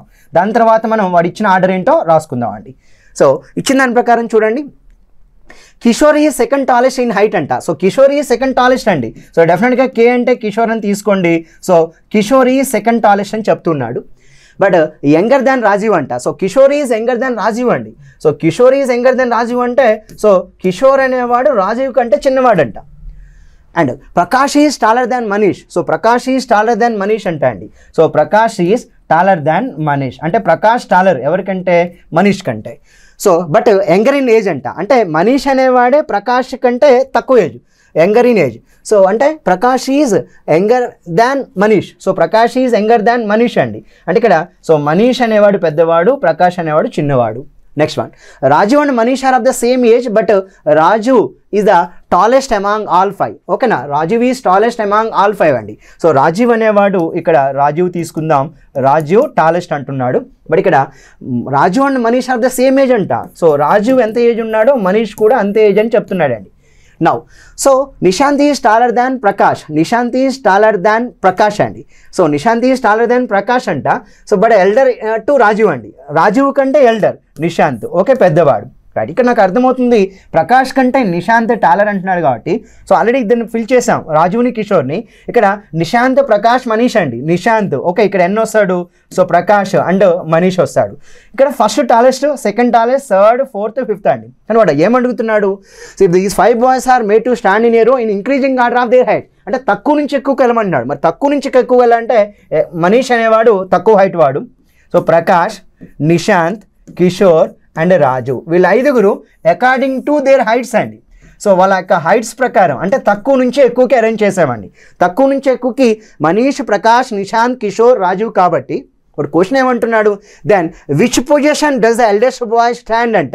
సో వీళ్ళ 5గురిలో ఎవరు ఎల్డెస్టో ముందు కనుక్కోవాలండి. సో నాకు ఇక్కడ ఎల్డెస్ట్ ఎవరంటే సింపుల్గా మనకు అర్థమవుతుంది, నిశాంత్ అనేవాడు ఎల్డెస్ట్ అని అర్థమవుతుందండి. ఇక్కడ చూడండి క్లియర్గా. సో మనీష్ ప్రకాష్ కంటే పెద్దవాడు. సో ఇక్కడ రాజీవ్ అనేవాడు కిషోర్ కంటే పెద్దవాడు. సో నెక్స్ట్ వన్, ఇక్కడ నిశాంత్ వీళ్ళిద్దరి కంటే పెద్దవాడు. అంటే ఇక్కడ ఓవరాల్గా చెప్పాలి అంటే ప్రకాష్ కన్నా, మనీష్ కన్నా, రాజీవ్ కన్నా, కిషోర్ కన్నా నిశాంత్ పెద్దవాడు. సో నిశాంత్ ఎక్కడ ఉన్నాడంటే ఇక్కడ ఉన్నాడండి. వాడు ఎటు నుంచి చూసినా థర్డ్ పొజిషన్ కాబట్టి ఈ యొక్క ప్రశ్నకి మనం ఆన్సర్ ఏమి ఇవ్వచ్చు అంటే థర్డ్ పొజిషన్ ఇవ్వచ్చు అండి. Answer will B 3 is the correct answer. ఇక్కడ మీ ఫస్ట్ ఫోకస్ ఏంటంటే అకార్డింగ్ టు హైట్స్ వాళ్ళు increasing order decreasing order arrange చేయండి అండి. మిడిల్లో నిశాంత్ వస్తున్నాడు, ఇక్కడ తీసుకున్నా అక్కడ తీసుకున్నా నిశాంత్. ఇక్కడేమో నేను ఎక్కువ హైట్ నుంచి తక్కువ హైట్కి వెళ్ళా, ఇక్కడ తక్కువ హైట్ నుంచి ఎక్కువ హైట్కి వెళ్ళా. వాడు ఇంక్రీజింగ్ ఆర్డర్ కూడా ఇది తీసుకోవాలి. దీంట్లో థర్డ్ పొజిషన్లో నిశాంత్ ఉన్నాడు, వాడే అందరికంటే పెద్దవాడు. ఎల్డర్ వాడు ఏ పొజిషన్ అంటున్నాడు, నిశాంత్ విల్ బి థర్డ్ పొజిషన్గా చెప్పాలి. రైట్, ఇది అరేంజ్మెంట్స్ చెప్పొచ్చు అండి, కంపారిజన్ అండ్ అరేంజ్మెంట్స్ మోడల్లో తీసుకోవచ్చు. Now 16th question. So consider the following statement. N is the granddaughter of Y and W is the sister-in-law of G అండి. So ఇక్కడ ఒక బ్లడ్ రిలేషన్ ఇచ్చాడండి, ఒక ఫ్యామిలీ ఇచ్చాడు, ఒక ఫ్యామిలీలో వచ్చి ఒక 10-11 మందిని ఇచ్చాడు. వాళ్ళని మనం అరేంజ్ చేసుకోవాలి. అరేంజ్ చేసుకున్న కాడ how is the father of G related to W అంట. సో జీ యొక్క ఫాదర్ డబ్ల్యూకి ఏమవుతారో చెప్పమన్నాడు. ఇక్కడ క్లియర్గా రాసుకుంటే N is the granddaughter of Y అండి. సో ఎన్ వైకి గ్రాండ్ డాటర్, ఓకేనా. ఇక్కడ ఒక ఫ్యామిలీ పేరెంట్ ఉంటారు, ఎన్ అనే వాళ్ళు గ్రాండ్ డాటర్. అంటే వీళ్ళు గ్రాండ్ పేరెంట్స్, వీళ్ళు గ్రాండ్ చిల్డ్రన్ అండి. సో మధ్యలో ఒక జనరేషన్ ఉంది. And W is the sister of G, తర్వాత ఫిల్ చేద్దాం ఇక్కడ. Okay, now U is the father of E and U has no daughter. U father అంట అండి. సో ఒకసారి వాడు క్లియర్గా చెప్తున్నాడు ఇక్కడ. సో యూ అనే వాళ్ళు ఫాదర్, ఓకేనా. సో ఇలా తీసుకుంటా నేను, U father and father of E, but U has no daughter. కాబట్టి డెఫినెట్గా ఈ సన్ అయి ఉంటాడు, E will be son. U యొక్క సన్ ఎవరంటే ఈ అండి. సో ఇది ఫిల్ చేసాం కంప్లీట్గా, ఇది ఫిల్ చేయగలిగామండి. నెక్స్ట్ మనం చూద్దాం. D has no sisters, okay, and B is the daughter of the brother of D అండి. So D has no sister, but D యొక్క బ్రదర్కి బి డాటర్ అంట. సో డి యొక్క బ్రదర్కి బి డాటర్ అంటే so maybe D here, okay. So D తీసుకోవచ్చు అండి ఇక్కడ. సో డి బ్రదర్, సో ఈ డి బ్రదర్కి ఎవరున్నారంటే B is the daughter of the brother of D అండి. సో ఇక్కడ బి డాటర్ అని చెప్తున్నారు, ఈకి డాటర్ అవ్వచ్చు. నా నెక్స్ట్ చూద్దాం. F is the son of H అంట. F is the son of H అక్కడ తీసుకోలేం. And H is the spouse of A అంట. సో తర్వాత చూద్దాం అండి. ఇక్కడ మనం ఫిల్ చేసినవి అంటే అవి తీసేసుకుంటున్న రౌండ్లో. Next one, N is the daughter of E and D is the only brother of E అంటున్నాడు. N is the daughter of E అంట. ఎన్ ఈ యొక్క డాటర్, సో ఎన్ ఈ యొక్క డాటర్ అంటున్నాడు. N is the daughter of E, N is the daughter of E and D is the only brother of E. So D is the only brother of E అండి. ఇంకా వాళ్ళ sisters ఏం లేరు అక్కడ. నవ్వు అంటే ఇది కూడా మనం ఫిల్ చేయగలిగాం. నెక్స్ట్ వచ్చి 6, H is the mother of G and is the spouse of G అంట. H is the mother of G అంట అండి. H is mother of G and E is the spouse of G. E is the spouse of G అంట. So E G యొక్క spouse అంటే ఇక్కడ ఈ యొక్క భార్య ఎవరంటే జీ అవుతారు. సో ఎన్ని అండ్ నెక్స్ట్ ఏమన్నాడు, H is the mother of G అంట. సో జీ యొక్క మదర్ ఎవరంటే హెచ్ అని చెప్తున్నాడు. హెచ్ అనేవాళ్ళు సో జీ యొక్క మదర్ అని చెప్తున్నారు. సో ఇది కూడా ఫిల్ చేయగలిగాం. Now how is the father of G relatable. Now మధ్యలో కొన్ని ఉన్నాయండి, అవి ఫిల్ చేయాలి. F is the son of H అంట. F is son of H. So F అనేవాళ్ళు సన్ ఆఫ్ హెచ్ అంటున్నాడు, ఓకేనా. So F is son of H అంటున్నాడు కాబట్టి సో ఇక్కడ డెఫినెట్గా ఎఫ్ సన్ అంటున్నాడు. సో కాబట్టి జీ యొక్క బ్రదర్ అవ్వాలి. Now H is the spouse of I, H is the spouse of I అండి. అంటే డెఫినెట్గా ఇక్కడ ఐ అనే పర్సన్ మేల్ పర్సన్ అవ్వాలి, అంటే ఐ అండ్ హెచ్ అనే వాళ్ళు భార్యాభర్తలు అవుతారు. So next U is the father of E అంట. So U is the father of E అంటే next N is the granddaughter of Y, N is the granddaughter of Y. So N is the granddaughter of Y అంటే so డెఫినెట్గా మనం ఇక్కడ N is the granddaughter of Y అంటే ఇక్కడ N పెట్టొచ్చు అండి. So N is the granddaughter of Y అంటే ఇక్కడ మనం వై ఒక పర్సన్ తీసుకోవచ్చు. And W is the sister of G. So జీకి డబ్ల్యూ సిస్టర్ అంటే ఇక్కడ ఎఫ్ యొక్క వైఫ్ను మనం డబ్ల్యూగా తీసుకోవచ్చు. సో ఇది ఫ్యామిలీ అండి. మొత్తం టోటల్గా ఎంతమంది ఉన్నారు? 3, 5, 8, 11 మెంబర్స్ ఉన్నారు. అయితే క్వశ్చన్ ఏంటంటే how is the father of G related to W. ఈ డబ్ల్యూకి సో జీ యొక్క ఫాదర్ ఏమవుతారు? సో జీ యొక్క ఫాదర్ అంటే డెఫినెట్గా ఏమవుతారు? వీళ్ళిద్దరూ కూడా వీళ్ళకి కిడ్స్ అయినప్పుడు వీళ్ళు బయట నుంచి వచ్చారు కనుక ఏమో కోడలు అవుద్ది వీళ్ళకి, కానీ వీళ్ళు ఏమవుతారంటే మామగారు అని చెప్పాలండి. కనుక ఇక్కడ so father of G, G యొక్క ఫాదర్ ఐ ఏమవుతారంటే డబ్ల్యూకి సో మామగారు father in law. So answer will be 4th option is the correct answer అండి. సో 6th క్వశ్చన్కి మనం 4th ఆప్షన్ అనేది ఆన్సర్గా మనం ఇక్కడ ఇవ్వవచ్చు. సో నెక్స్ట్ ప్రశ్న చూద్దాం. If the second letter E and the fourth letter E from the left in the word necessary were interchanged, right? ఒకసారి పదం రాద్దామండి. నెసెసరీ అంట, NECESSARY, necessary. If the second letter E and the fourth letter E from the left in the word are interchange, అంటే second fourth అంటే ఇవే కదా. So interchange అంటున్నాడు. ఈ ప్లేస్లోకి ఇవి ఇంటర్చేంజ్ అని సేమ్ ఉన్నాయి అక్కడ. సో కొత్తగా ఏం లేవండి. సో సేమ్ ఉన్నాయి. అంటే ఇది ఓల్డ్ వర్డ్ నెసెసరీ అండి, న్యూ వర్డ్ వచ్చి ఇక్కడ మనకి కింద తయారవుతుంది. అదేంటో చూద్దాం. ఇది ఓల్డ్ వర్డ్, ఇది this will be the new word. Now 6th and 8th letters and 3rd and 7th letters, 6th and 8th letters అంట. So 6th and 8th letters అంటే ఇవే కదా. So 6 and 8 letter and R and S అని కూడా interchange చేయమంటున్నాడు. And 3rd and 7th, so 3rd అంటే C అండి. So 7th అంటే ఏ, కనుక ఇక్కడ ఏ వస్తుంది, ఇక్కడ C వస్తుంది. So 3rd, 7th. Now next interchange. Then in the newly formed word which of the following would be the 3rd letter to the right of. అంటే ఇక్కడ మిగతా ఏం మారట్లేదండి. N కానీ Y కానీ ఏం మారలేదు, ఇక్కడ S కూడా మారలేదు. Right. Then 3rd letter to the right of the letter which is second to the left of R. So first మనం ఆర్కి లెఫ్ట్ సెకండ్ ఎవరు ఉన్నారు? సో ఇప్పుడు ఆర్ ఉన్నారండి. ఆర్కి సెకండ్ లెఫ్ట్ ఎవరంటే ఈ వస్తారు. ఓకేనా? ఆర్కి సెకండ్ లెఫ్ట్లో అంటే ఆర్కి సెకండ్ లెఫ్ట్లో ఎవరు వస్తారంటే ఈ వస్తారు. ఆ ఈకి so 3rd letter to the right of that letter అంటే ఈకి 3rd letter రైట్ అండి. సో ఈకి 3rd రైట్ అంటే 1, 2, 3. ఈకి 3rd రైట్ ఎవరున్నారు?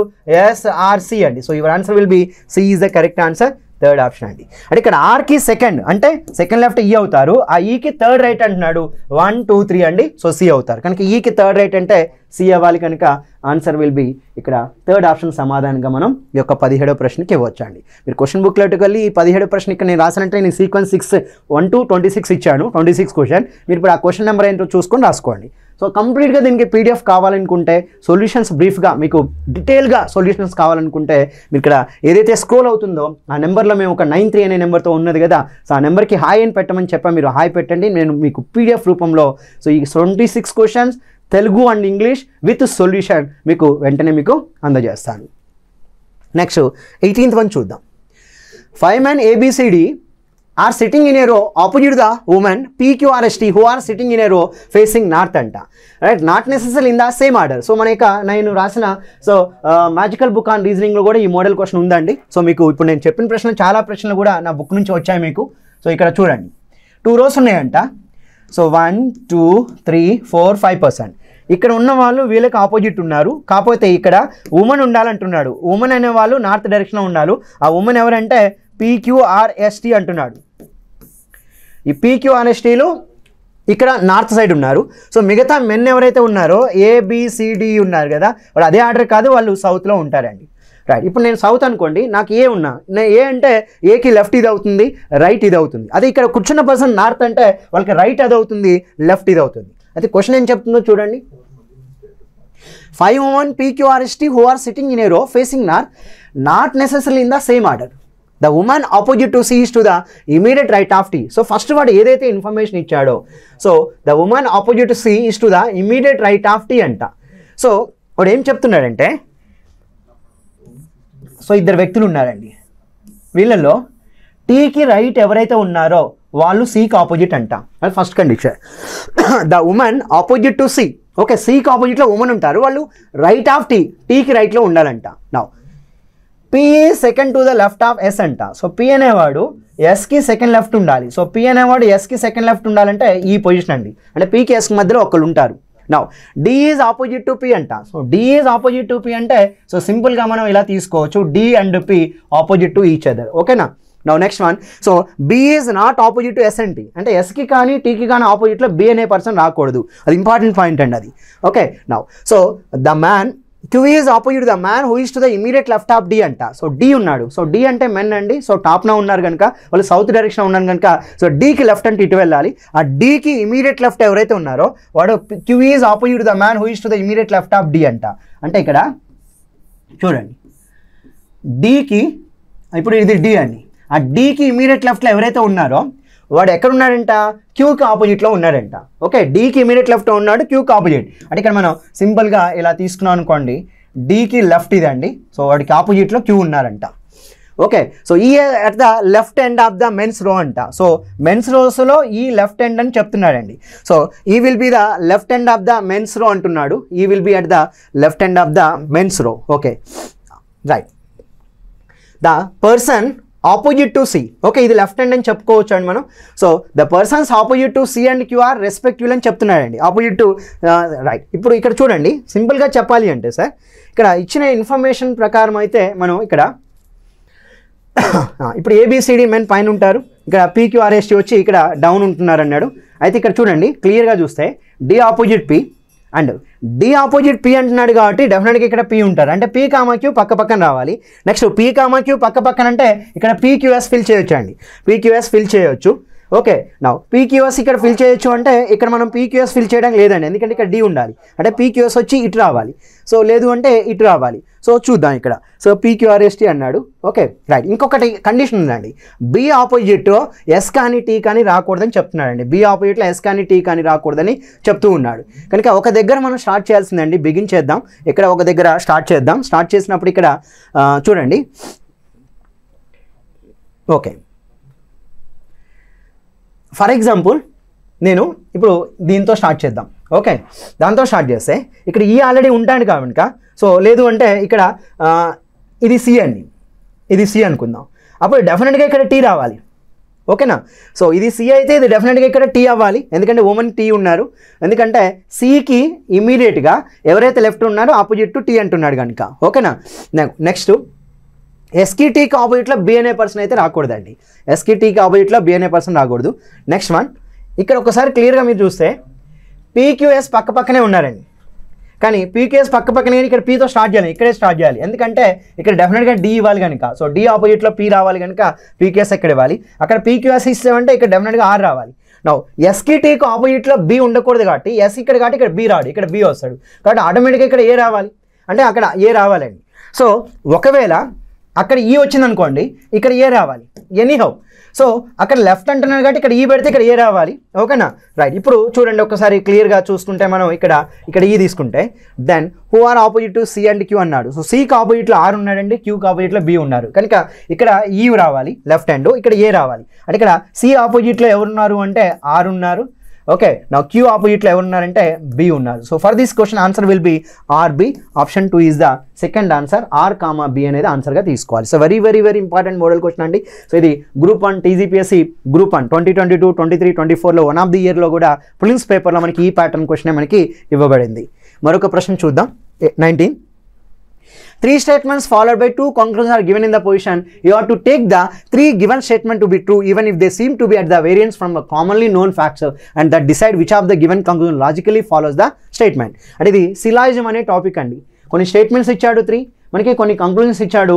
సో 2 కంక్లూజన్స్ ఇచ్చాడు, 3 స్టేట్మెంట్స్ ఇచ్చాడండి. సో సిలాజిజం టాపిక్లో మనం ఫస్ట్ ఏం తీస్తామంటే ఇచ్చిన స్టేట్మెంట్కి బేసిక్ డయాగ్రామ్ డ్రా చేయాలి.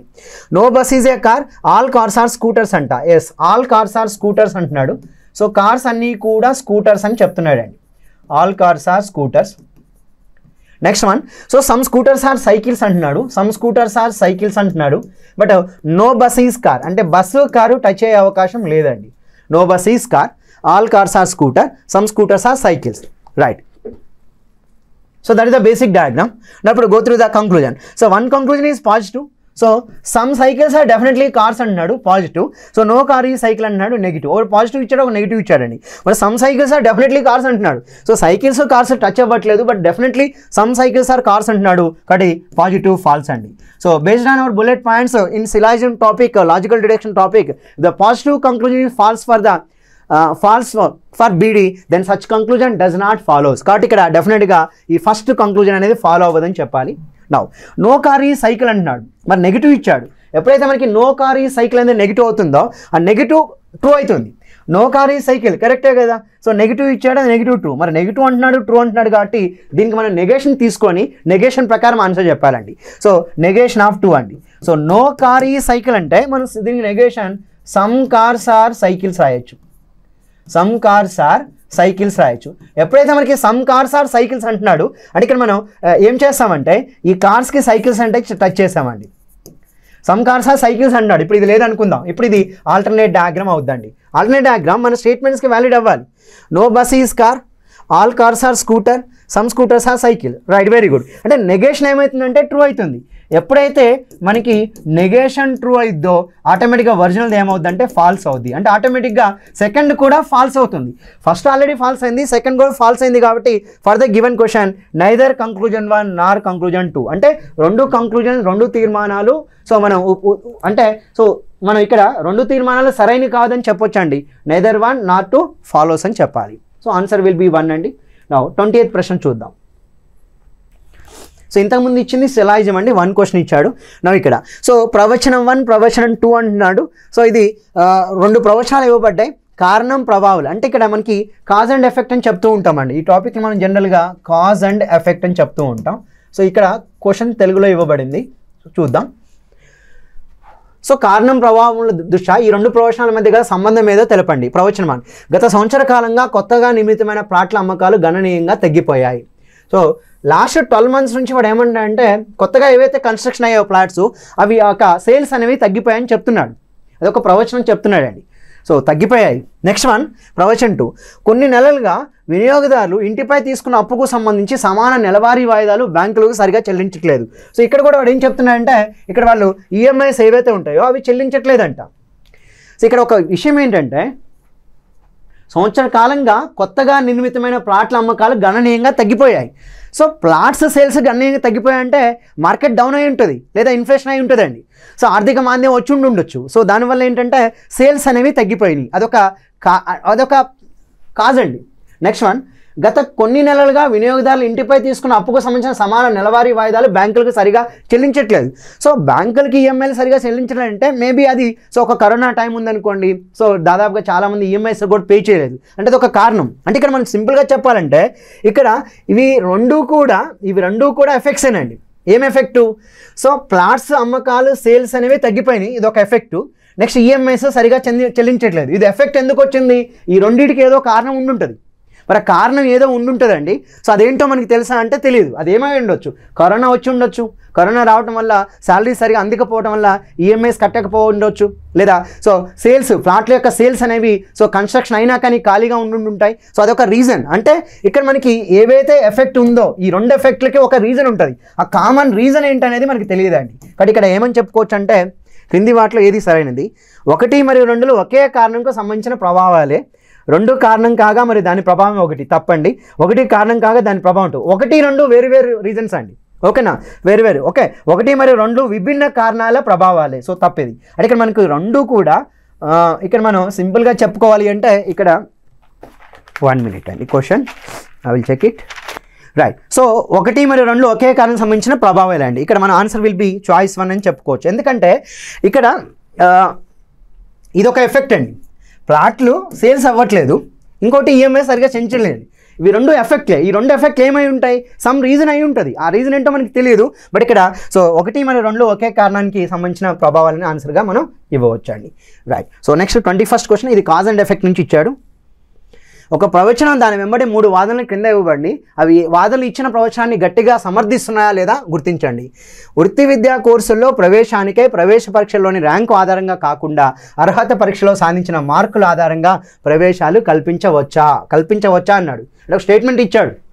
అంటే వృత్తి విద్యా కోర్సుల్లో ప్రవేశ పరీక్షలో ర్యాంక్ ఆధారంగా కాకుండా అర్హత పరీక్షలో వచ్చిన మార్కుల ఆధారంగా ప్రవేశాలు కల్పించవచ్చా? అంటే వాడు ఎంట్రన్స్ టెస్ట్ బదులు క్వాలిఫైయింగ్ ఎగ్జామ్ ఏదైతే ఉందో దానిలో వచ్చిన మార్కుల ఆధారంగా అడ్మిషన్ ఇవ్వవచ్చా అని చెప్తున్నాడండి, అడుగుతున్నాడు.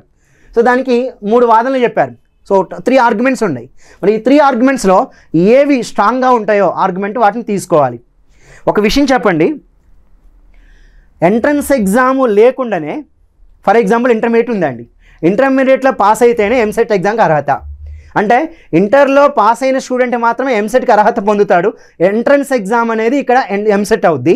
అర్హత పరీక్ష ఎంసెట్కి ఏంటంటే ఇంటర్మీడియట్ పాస్ అవ్వడం. మీరు ఒక విషయం చెప్పండి, ఎంసెట్ ఎంట్రన్స్ లేకుండా ఇంటర్ మార్కులతో అడ్మిషన్ కల్పించవచ్చా అంటున్నాడు. మరి వాడు దానికి 3 వాదనలు ఇచ్చాడు. అవును, ప్రవేశ పరీక్షల ఫీజు భరించలేని విద్యార్థులకు ఇది మేలు చేస్తుందంట.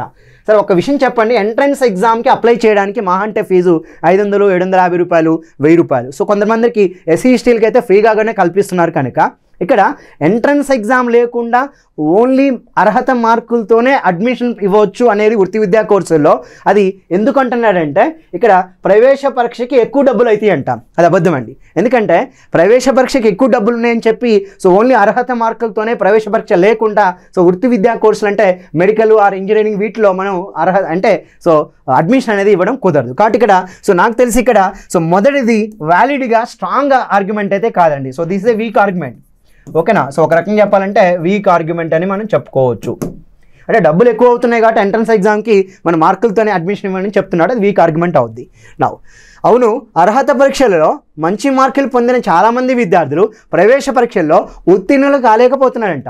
అంటే ఇంటర్మీడియట్లో 90 మార్క్స్ వస్తున్నాయి, కానీ ఎంట్రన్స్ ఎంసెట్ ఎగ్జామ్లో మంచి ర్యాంక్ రావట్లేదు కాబట్టి వాళ్ళకి ఫ్రీగా అడ్మిషన్ ఇవ్వచ్చు మార్కులు చూసి అంటున్నాడు. అది తప్పండి. అది ఎందుకంటే పొద్దున్న కాబోయే డాక్టర్లు అవ్వచ్చు, ఇంజనీర్లు అవ్వచ్చు, ఇంకేదైనా వాడు వేరే ఏదైనా వృత్తికి సంబంధించి వాడు ఖచ్చితంగా వాడు క్వాలిటీతో అంటే మంచిగా ఎగ్జామ్ రాసి పాస్ అయ్యి వచ్చి మంచిగా చదవగలిగితేనే ఆ ఇంజనీరు కరెక్ట్గా మన బ్రిడ్జెస్ని కన్స్ట్రక్ట్ చేయడం కానీ లేదా డాక్టర్ అనేవాడు సరైన విధంగా చికిత్స అంటే మనకి హాస్పిటల్స్లో వర్క్ చేయడం జరుగుతుంది. కనుక డెఫినెట్గా ఇక్కడ అర్హత పరీక్షల్లో మంచి మార్కులు పొందిన చాలామంది విద్యార్థులు ప్రవేశ పరీక్షలో ఉత్తీర్ణులు కాలేకపోతున్నారు కాబట్టి వాళ్ళకి డైరెక్ట్గా అడ్మిషన్ ఇవ్వని చెప్తున్నాడు. ఇది కూడా నేను స్ట్రాంగ్ ఆర్గ్యుమెంట్గా తీసుకోవట్లేదు.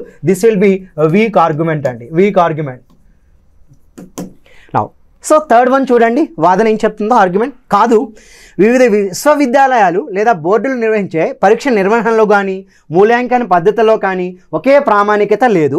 అందువల్ల వృత్తి విద్యా కోర్సులో ప్రవేశం ఆశిస్తున్న విద్యార్థులకు సంబంధించి విషయ పరిజ్ఞానాన్ని పరీక్షించడానికై ఒక ఉమ్మడి మూల్యాంకన విధానం అవసరం అంటున్నాడు. ఎస్, కరెక్ట్ అండి. ఇది వాడు ఏమంటున్నాడంటే కల్పించవచ్చు అంటే కల్పించవచ్చు కాదు అంటున్నాడు. కానీ వాడు ఇచ్చిన ఆర్గ్యుమెంట్ స్ట్రాంగ్గా ఉంది. ఎందుకు స్ట్రాంగ్గా ఉందంటే కంపారిజన్ మన స్టేట్ బోర్డు ఎస్ఎస్సి ఎగ్జామ్ అండి, 10th క్లాస్. సిబిఎస్ఈ ఎగ్జామ్ ఉంది. రెండింటికి ఇక్కడ 10th క్లాస్లో 600 మార్కులకి 597 మార్కులు 598 మార్కులు కూడా వేస్తారు. అదే సిబిఎస్ఈ ఎగ్జామ్ తీసుకుంటే అన్ని మార్కులు రావండి. కానీ ఇక్కడ క్వాలిటీ స్టూడెంట్ ఎక్కడి నుంచి వస్తున్నాడంటే సిబిఎస్ఈ నుంచి క్వాలిటీ స్టూడెంట్ తక్కువ మార్కులతో మంచి క్వాలిటీ స్టూడెంట్ ఉంటాడు. ఎస్ఎస్సిలో 598 మార్కులు వచ్చిన వాడు బట్టి మార్కులు పొందొచ్చండి. కానీ ఇక్కడ వాడు ఏం చెప్తున్నాడంటే అదే ఎస్ఎస్సి ఎగ్జామ్ అయినా సిబిఎస్ఈ ఎగ్జామ్ అయినా ఇంకా ఏ ఎగ్జామ్ అయినా అదే ఏదైతే అవాల్యుయేషన్ చేస్తున్నారో అవాల్యుయేషన్ చేసే వాళ్ళు ఒకే విధానంతో అంటే వాడు ఏమంటాడంటే విద్యార్థులకు సంబంధించి విషయ పరిజ్ఞానం పరిచయం ఒక ఉమ్మడి మూల్యాంకన విధానం అవసరం అంట. అంటే కామన్ అవాల్యుయేషన్ సిస్టమ్ తీసుకురండి అంటున్నాడు.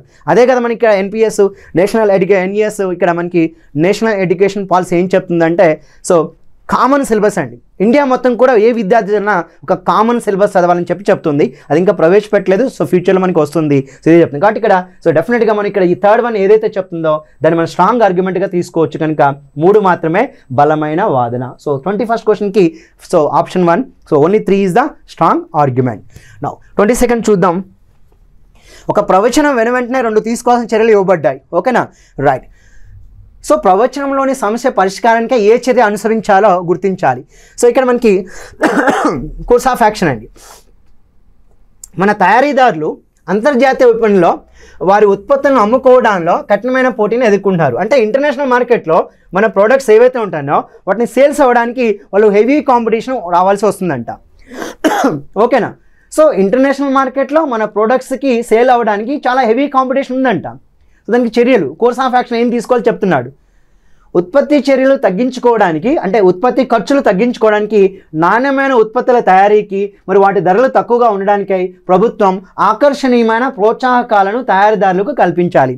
ఎవరైతే ప్రొడక్షన్ చేస్తారో వాళ్ళకి ఏమంటున్నారంటే కొన్ని ఇన్సెంటివ్స్ ఇవ్వడం కానీ సేల్స్ ట్యాక్సులు తగ్గించడం కానీ ఇలా కల్పించగలిగితే వాళ్ళ యొక్క ఆ ప్రోడక్ట్కి అయ్యేటువంటి కాస్ట్ తగ్గిపోతుంది.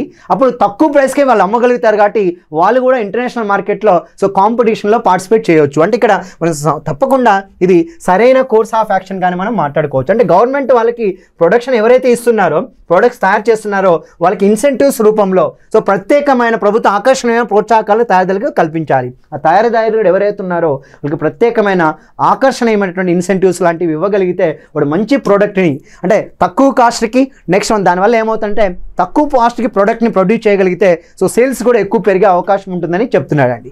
నెక్స్ట్ వన్, పారిశ్రామికవేత్తలకు దన్నుగా పన్నుల్లో కోత విధిస్తూ సరికొత్త పాలసీని రూపొందించాలి. కొంచెం ట్యాక్స్ని కట్ డౌన్ చేయమని చెప్తున్నాడండి. కాబట్టి నాకు తెలిసి వాడు మొదట ఏదైతే ఇచ్చాడో అంతర్జాతీయ స్థాయిలో మన ఉత్పత్తులకు ఎక్కువగా కఠినమైన పోటీ ఎదుర్కొంటున్నారు కాబట్టి దానికి కోర్స్ ఆఫ్ యాక్షన్ 2 చెప్పవచ్చు అండి. కాబట్టి ఇక్కడ 1 మరియు 2 అనుసరించాలి. ఓకే, ఫస్ట్ ఏమో అనుసరించమన్నాడు, ఇది తప్పండి. Answer will be 4th option is the సరైన సమాధానంగా ఎంచుకోవచ్చు. Now 23rd question. ఇది బైనరీ లాజిక్ మోడల్ అండి.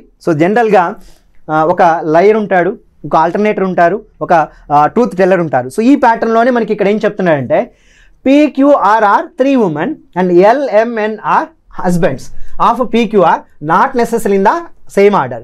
ఇక్కడ హస్బెండ్స్ అంటే వీళ్ళు ముగ్గురు మేల్ వ్యక్తులు, వీళ్ళు ఉమెన్ అంటున్నారు, వైఫ్స్ ఫిమేల్ వ్యక్తులు. 3 persons XYZ each made 2 statements. Out of these 2, 1 is false and 1 is true. XYZ అనే ముగ్గురు వ్యక్తులు ఉన్నారంట. వాళ్ళు ఏం చేస్తున్నారు అంటే 3 స్టేట్మెంట్స్, ఒక్కొక్కరు 2 స్టేట్మెంట్స్ ఇచ్చాడు. ఒకటేమో ట్రూ అంటున్నాడు, ఒకటి ఫాల్స్ అంటా అండి. X, P is not the wife of M, R is not the wife of L అంట. అంటే ఇప్పుడు X చెప్పిన దాంట్లో ఒక నిజం ఉంది, ఒక అబద్ధం ఉందండి, ఒక ట్రూ ఉంది, ఒక ఫాల్స్ ఉంది. నా Y చెప్పిన దాంట్లో P is not the wife of N, Q is the wife of M అంట. దాంట్లో కూడా ఒక ట్రూ ఉంది, ఒక ఫాల్స్ ఉంది. నా Z, Q is the wife of N, R is not the wife of N. దాంట్లో కూడా ఒక ఫాల్స్, ఒక ట్రూ ఉందండి. అయితే ఇక్కడ మనం ఎవరు ఏది ట్రూ చెప్పారు, ఏది ఫాల్స్ చెప్పారో మనం కనుక్కోగలిగితే ఇక్కడ కింద ఏమంటే 4 కంక్లూజన్స్ ఇచ్చాడు. ఈ 4 కంక్లూజన్స్తో ఏది నిజమో చెప్పమంటున్నాడు. ఇది బైనరీ లాజిక్ మోడల్ అని చెప్తూ ఉంటామండి. దీనికి సింపుల్గా మీరు తీసుకోవాల్సింది ఏంటంటే ఎవరు ఎలా మాట్లాడారో మనం ఇక్కడ మాట్లాడుకుందాం. ఇక్కడ చూడండి, ముగ్గురు వ్యక్తులండి, X, Y అండ్ Z. వీళ్ళు ఒకరు ట్రూ, ఒకటి ఫాల్స్ మాట్లాడారు, 2 స్టేట్మెంట్స్ ఇచ్చారు. రైట్, ఇప్పుడు ఈ క్వశ్చన్లో మనం ఆల్రెడీ పేపర్ చూసిన వాళ్ళకైతే ముందుగా మనం డైరెక్ట్ లేకపోతే టైం కన్జ్యూమింగ్ అండి ఇది. నేను ఇక్కడ డైరెక్ట్గా వెళ్తున్నాను ఇక్కడ. జడ్ చూడండి, ఒకసారి జడ్ స్టేట్మెంట్ చూడండి. Q is the wife of N అంట, R is not the wife of N అంట. రైట్, Q Nకి వైఫ్ అంటున్నాడు. మరి Q Nకి వైఫ్ అయినప్పుడు R వైఫ్ కాదు కదా. అంటే ఒకవేళ మనం ఇది ట్రూ అనుకుందాం, అప్పుడు ఇది కూడా ట్రూ అవ్వాలండి. ఎందుకంటే Nకి Q వైఫ్ అయినప్పుడు R వైఫ్ కాదు కదా Nకి, అంటే 2 ట్రూ అంట. కానీ తప్పు కదా, ఇది ఒకటి ఫాల్స్, ఒకటి ట్రూ ఉండాలి. కాబట్టి డెఫినెట్గా Q is wife of N అనేది ట్రూ అవ్వదు. డెఫినెట్గా ఇది ఏమవ్వాలంటే ఫాల్స్ అవ్వాలి. అప్పుడు ఇది ఫాల్స్ అయితే ఇది ట్రూ అయింది. అంటే జడ్జి చెప్పిన స్టేట్మెంట్లో ఒకటి ఫాల్స్ ఉంది, ఒకటి ట్రూ ఉందండి. ఇప్పుడు దాని నుంచి చూద్దాం. Q is wife of N false అండి. అంటే Nకి ముగ్గురు ఉన్నారండి, PQR, Q వైఫ్ కాదు. Now R is not the wife of N. ఇది ట్రూ, ఇది ట్రూ, ఇది అబద్ధం అండి. Q is wife of N అంటున్నాడు. Q is wife of N అంటే అబద్ధం కాబట్టి Q వైఫ్ కాదు అంటున్నా.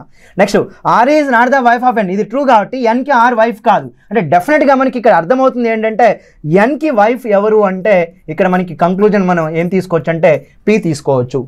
మరి ఇప్పుడు ఇది కరెక్టా కాదా చెక్ చేసుకోవాలంటే మిగతా స్టేట్మెంట్స్ మిగతా వాళ్ళు ఏం చెప్పారు కూడా చూడాలి. ఒకసారి Yకి వద్దాం. Yకి వస్తే ఇక్కడ మనకి Nకి P వైఫ్ అని తెలుస్తుందండి. ఎందుకంటే జడ్లో first statement false, second one true అని తీసుకుంటాయి.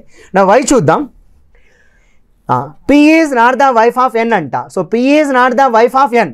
ఇక్కడ Nకి P వైఫ్ అని తెలుస్తుంది మనకి జడ్ ద్వారా. కానీ ఇక్కడ P is not the wife of N అంటున్నాడు కాబట్టి వీడు అబద్ధం చెప్తున్నట్టు, ఫాల్స్. వీడు కూడా ఫాల్స్ అండి. అప్పుడు ఇది ట్రూ అవ్వాలి. Q is the wife of M అంటే Mకి వైఫ్ Q అవ్వాలి.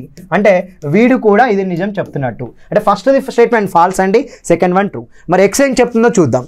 P is not the wife of M అంట. P M యొక్క వైఫ్ కాదు. P is not the wife of M. Yes కరెక్టే కదా.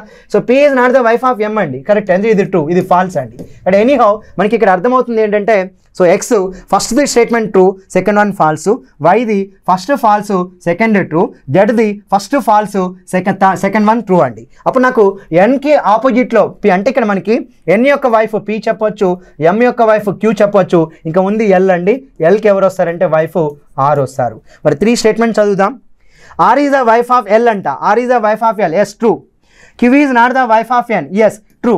Queue is not the wife of N అండి. Q is the wife of M, yes true. So P is not the wife of L, ఎల్కి so P wife కాదంటున్నాడు. So 4 కరెక్టే కాబట్టి so ఇక్కడ so all the 4 are true అండి. So all the 4 are true అంటే ఇక్కడ మనం ఒక ఆప్షన్ ఇక్కడ మీకు కనిపించట్లేదు, అన్ని స్టేట్మెంట్స్ కూడా నిజమని చెప్తున్నాడు. ఆల్ 4 ఫాలోస్ కరెక్ట్ స్టేట్మెంట్స్గా మనం తీసుకోవాలి. Right. Now next 24th question చూద్దాం. రైట్. సో ఒక ప్రవచనం వెనువెంటనే 3 ఊహలు అంటే ఇక్కడ స్టేట్మెంట్స్ అండ్ అజంప్షన్స్ అని చెప్తామండి ఈ టాపిక్ని. సో స్టేట్మెంట్స్ అండ్ అజంప్షన్స్ అంటున్నారు. సో ఈ జనరల్ క్వశ్చన్స్ అండి ఇవి. సో జనరల్ క్వశ్చన్స్ చాలా సింపుల్గా అడిగాడని చెప్పుకోవచ్చు. నా ఒక కంపెనీ యొక్క నియామక పత్రంలో క్రింది విధంగా పేర్కొన్నారు. ఈ ఉద్యోగానికే నీ యొక్క నియామకం ఏడాది తర్వాత నీ యొక్క సూపర్వైజర్ ద్వారా నీ పనితనం సంతృప్తికరంగా ఉందని తెలిపాక మాత్రమే క్రమబద్ధీకరించబడుతుంది. నీకు పోస్ట్ ఇస్తారంట, కానీ 1 year తర్వాత నీ సూపర్వైజర్ నీ యొక్క వర్క్ ఎఫిషియన్సీ ఎలా ఉందో చూసి చెప్పిన తర్వాత మాత్రమే మిమ్మల్ని పర్మనెంట్ చేస్తామని చెప్తున్నాడు. అంటే అప్పటివరకు మీరు టెంపరీ. సో ఒక 12 months తర్వాత మాత్రమే మీ యొక్క వర్క్ యొక్క ఎఫిషియన్సీని చూసి మీ సూపర్వైజర్ ఇచ్చినటువంటి సో ఆ యొక్క సర్టిఫికేట్ని చూసి దాని ప్రకారమే మిమ్మల్ని క్రమబద్ధీకరిస్తామని చెప్తున్నాడండి. సో ఊహలు, ఓకే. అజంప్షన్స్, ఉద్యోగం ఏడాదికి ముందే క్రమబద్ధీకరించడం జరగదు, ఎస్ కరెక్టే కదా. అంటే ఒక ఏడాది కాకముందే పర్మనెంట్ చేయడం కుదరదు అంటున్నారు, ఇది కరెక్టేనండి, సరైనదే. ఉద్యోగంలో నియమించే సమయానికి అభ్యర్థి ఎంతవరకు సరైన వాడో తెలియదు, కరెక్టే కదా. మీరు ఉద్యోగానికి అప్పుడే ఎంపికయ్యారు, మీరు ఎంతవరకు సరైన వాడో తెలియదు, మిమ్మల్ని టెస్ట్ చేస్తున్నారు, మీకు సూపర్వైజర్ని పెట్టి మీ యొక్క వర్క్ని టెస్ట్ చేస్తున్నారు. రైట్, అది కూడా సరైనదని చెప్పుకోవచ్చు. నా తాత్కాలిక ఉద్యోగాలకు పనితనపు ముదింపు అవసరం లేదు. అసలు తాత్కాలిక ఉద్యోగాలు అనేది ఇక్కడ లేదండి. ఒకరిని చెప్పండి, ఇది తప్పండి. So answer only 1 and 2. So 1 మరియు 2 మాత్రమే ఇమిడి ఉన్నాయి. So answer will B only 1 and 2. Option 2 1 is the right answer. ఎందుకంటే ఇక్కడ తాత్కాలిక ఉద్యోగాలని చెప్పి ఏమి ఇవ్వలేదండి. రైట్. సో గవర్నమెంట్ జాబ్కైనా ఒక 9 months ప్రొఫెషనల్ పీరియడ్ ఉంటుంది, దాని తర్వాత మిమ్మల్ని పర్మనెంట్ చేస్తారు. కాబట్టి ఇక్కడ తాత్కాలిక ఉద్యోగాలు అనేది ఇక్కడ ఎక్కడ మాట్లాడలేదు కాబట్టి అది తప్పండి. సో అది కరెక్ట్గా ఇంప్లిసిట్ కాదని చెప్పుకోవచ్చు. Okay. Next so 25th question and 26th question. 25th question ఒక టేబుల్ అండ్ పై చార్ట్ ఇచ్చాడండి. సో ఈ యొక్క టేబుల్ అండ్ పై చార్ట్ ద్వారా మనకి వాడు ఏం చెప్తున్నాడంటే మ్యాచ్ ద ఫాలోయింగ్ ఇచ్చాడు. సో ఇది కొంచెం ఎక్కువ టైం పట్టే విధంగా క్వశ్చన్ ఇచ్చాడు. దీన్ని కూడా ఈజీగా చేస్తాను. క్వశ్చన్ చూడండి. The following bar diagram shows the number of boys in each of 6 schools A, B, C, D, F out of total 6,000 students, and the pie chart given below gives the percentage wise distribution of the students. Okay, ఇదేమో students, ఇక్కడేమో boys గురించి చెప్తుండండి. Okay, find out the total 6 students. The following bar diagram shows the number of boys అండి.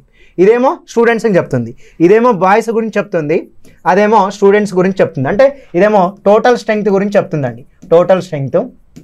So out of 6,000లో total strength ఏ school నుంచి ఎంతమంది, ఇదేమో బాయ్స్ గురించి. సో బాయ్స్ ఏమో వచ్చి ఇక్కడ ఇది 500 అండి. సో డయాగ్రామ్ చూసి నేను ఇక్కడ మీకు ఆ నెంబర్స్ కూడా రాస్తాను. సో నెక్స్ట్ ఇక్కడ ఇది 400. సో డయాగ్రామ్ కనిపిస్తుంది కదా. సో ఇది 900, నెక్స్ట్ ఇది 600, నెక్స్ట్ ఇది 1200, నెక్స్ట్ ఇక్కడ 100. అంటే ఇక్కడ స్కూల్స్ వచ్చి ABCDF అండి. మీకు కనిపించలే ఇక్కడ. ఏ స్కూల్లో 500, బి స్కూల్లో 400, సో సి స్కూల్లో 900, సో డి స్కూల్లో 600, ఈ స్కూల్లో 1200, ఎఫ్ స్కూల్లో 100 అండి. సో మొత్తం యాడ్ చేద్దాం. యాడ్ చేస్తే ఇక్కడ ఇది ఓన్లీ బాయ్స్ అండి, టోటల్ 6,000 కాదు, ఓన్లీ బాయ్స్. 500, 400, 900, సో 1800, 2400, 25, 25, 3700 బాయ్స్ ఉన్నారండి. అంటే మిగతా వాళ్ళు ఏమవ్వాలి, గర్ల్స్ అవ్వాలి. అంటే ఇక్కడ మీకు ఈ యొక్క క్వశ్చన్ రావాలంటే ఫస్ట్ థింగ్ ఏంటంటే సో మొత్తం స్కూల్స్ ఎన్ని ఉన్నాయంటే 6 స్కూల్స్ ఉన్నాయండి. ABCDEF 6 స్కూల్స్ ఉన్నాయి. ఈ 6 స్కూల్స్లో ఫస్ట్ టోటల్ స్ట్రెంగ్త్ ఎంత, టోటల్ బాయ్స్ ఎంత అండ్ గర్ల్స్ ఎంత, ఇది మీరు తెలుసుకోగలిగితే ప్రాబ్లం చేయటం మీకు చాలా సింపుల్ అవుద్ది. టోటల్ స్ట్రెంగ్త్ ఎంత, టోటల్ బాయ్స్ ఎంత, టోటల్ గర్ల్స్ ఎంత అనేది మనం ఇక్కడ తయారు చేసుకోవాలి. కాబట్టి ఇక్కడ మనకి సో ఇక్కడ మీకు ఎక్స్ప్లెయిన్ చేస్తున్నాను కాబట్టి ఒకటి ఎక్స్ప్లెయిన్ చేస్తాను. ఏ స్కూల్ చూసుకుందాం. ఏ స్కూల్ తీసుకుంటే ఏ స్కూల్లో టోటల్ స్ట్రెంగ్త్ అండి ఏ స్కూల్ వచ్చి 12%. సో టోటల్ 6,000లో 12% అన్నాడు. సో 12 ఇంటూ 60 తీసుకోవాలి, ఎందుకంటే 12 6 720. అంటే ఇక్కడ ఏ స్కూల్లో టోటల్ స్ట్రెంగ్త్ 720 అండి. మొత్తం 6,000 మంది, దాంట్లో 12% అండి. 12% అంటే 720 మంది. అంటే ఇక్కడ ఏ స్కూల్లో నాకు టోటల్ వచ్చి 720 ఉన్నారు. మరి ఇప్పుడు ఏ స్కూల్లో బాయ్స్ ఎంతమంది ఉన్నారు? ఏ స్కూల్లో బాయ్స్ వచ్చి 500 ఉన్నారండి. ఏ స్కూల్లో బాయ్స్ వచ్చి 500 ఉన్నారంటే ఇక్కడ నేను 220 నేను గర్ల్స్ ఉన్నారని తీసుకుంటా. సో 720లో బాయ్స్ పోతే 220 గర్ల్స్ అండి.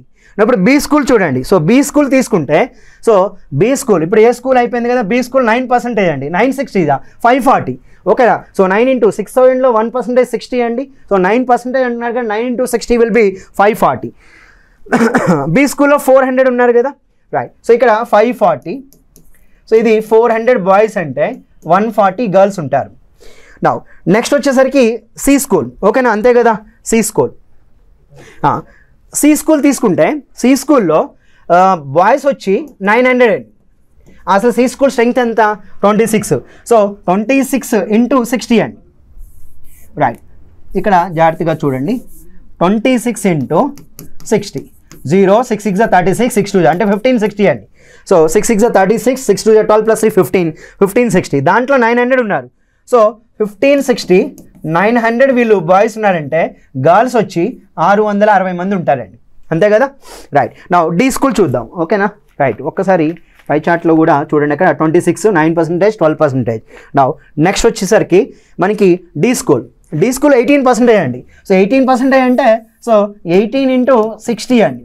సో 18 ఇంటూ 60 అంటే సో 1080. సో దాంట్లో డి స్కూల్ 600 అండి. సో 600 బాయ్స్ అంటే 1080, వీళ్ళు 600 కాబట్టి వీళ్ళు డెఫినెట్గా 480 అవుతారండి, 480. నా ఆ విధంగా తీసుకుంటే ఈ స్కూల్ కూడా నేను రాసేస్తున్నా 1740. నా బాయ్స్ వచ్చేసరికి ఎంత అంటే 1200 ఉన్నారు, వీళ్ళు గర్ల్స్ వచ్చి 540. నా ఇక్కడ సో ఎఫ్ స్కూల్ వచ్చి 360. నా ఇక్కడ వీళ్ళు వచ్చేసరికి గర్ల్స్ 260 అండి. సో వీళ్ళు 100. ఈ విధంగా మనకి ఇన్ఫర్మేషన్ ఇచ్చి ఇక్కడ క్వశ్చన్స్ అండి, ఇవి 4 వాటికి మ్యాచ్ చేయాలి. అవతల ఏమి ఇచ్చాడు? 1340 380 40 60 240 అంట.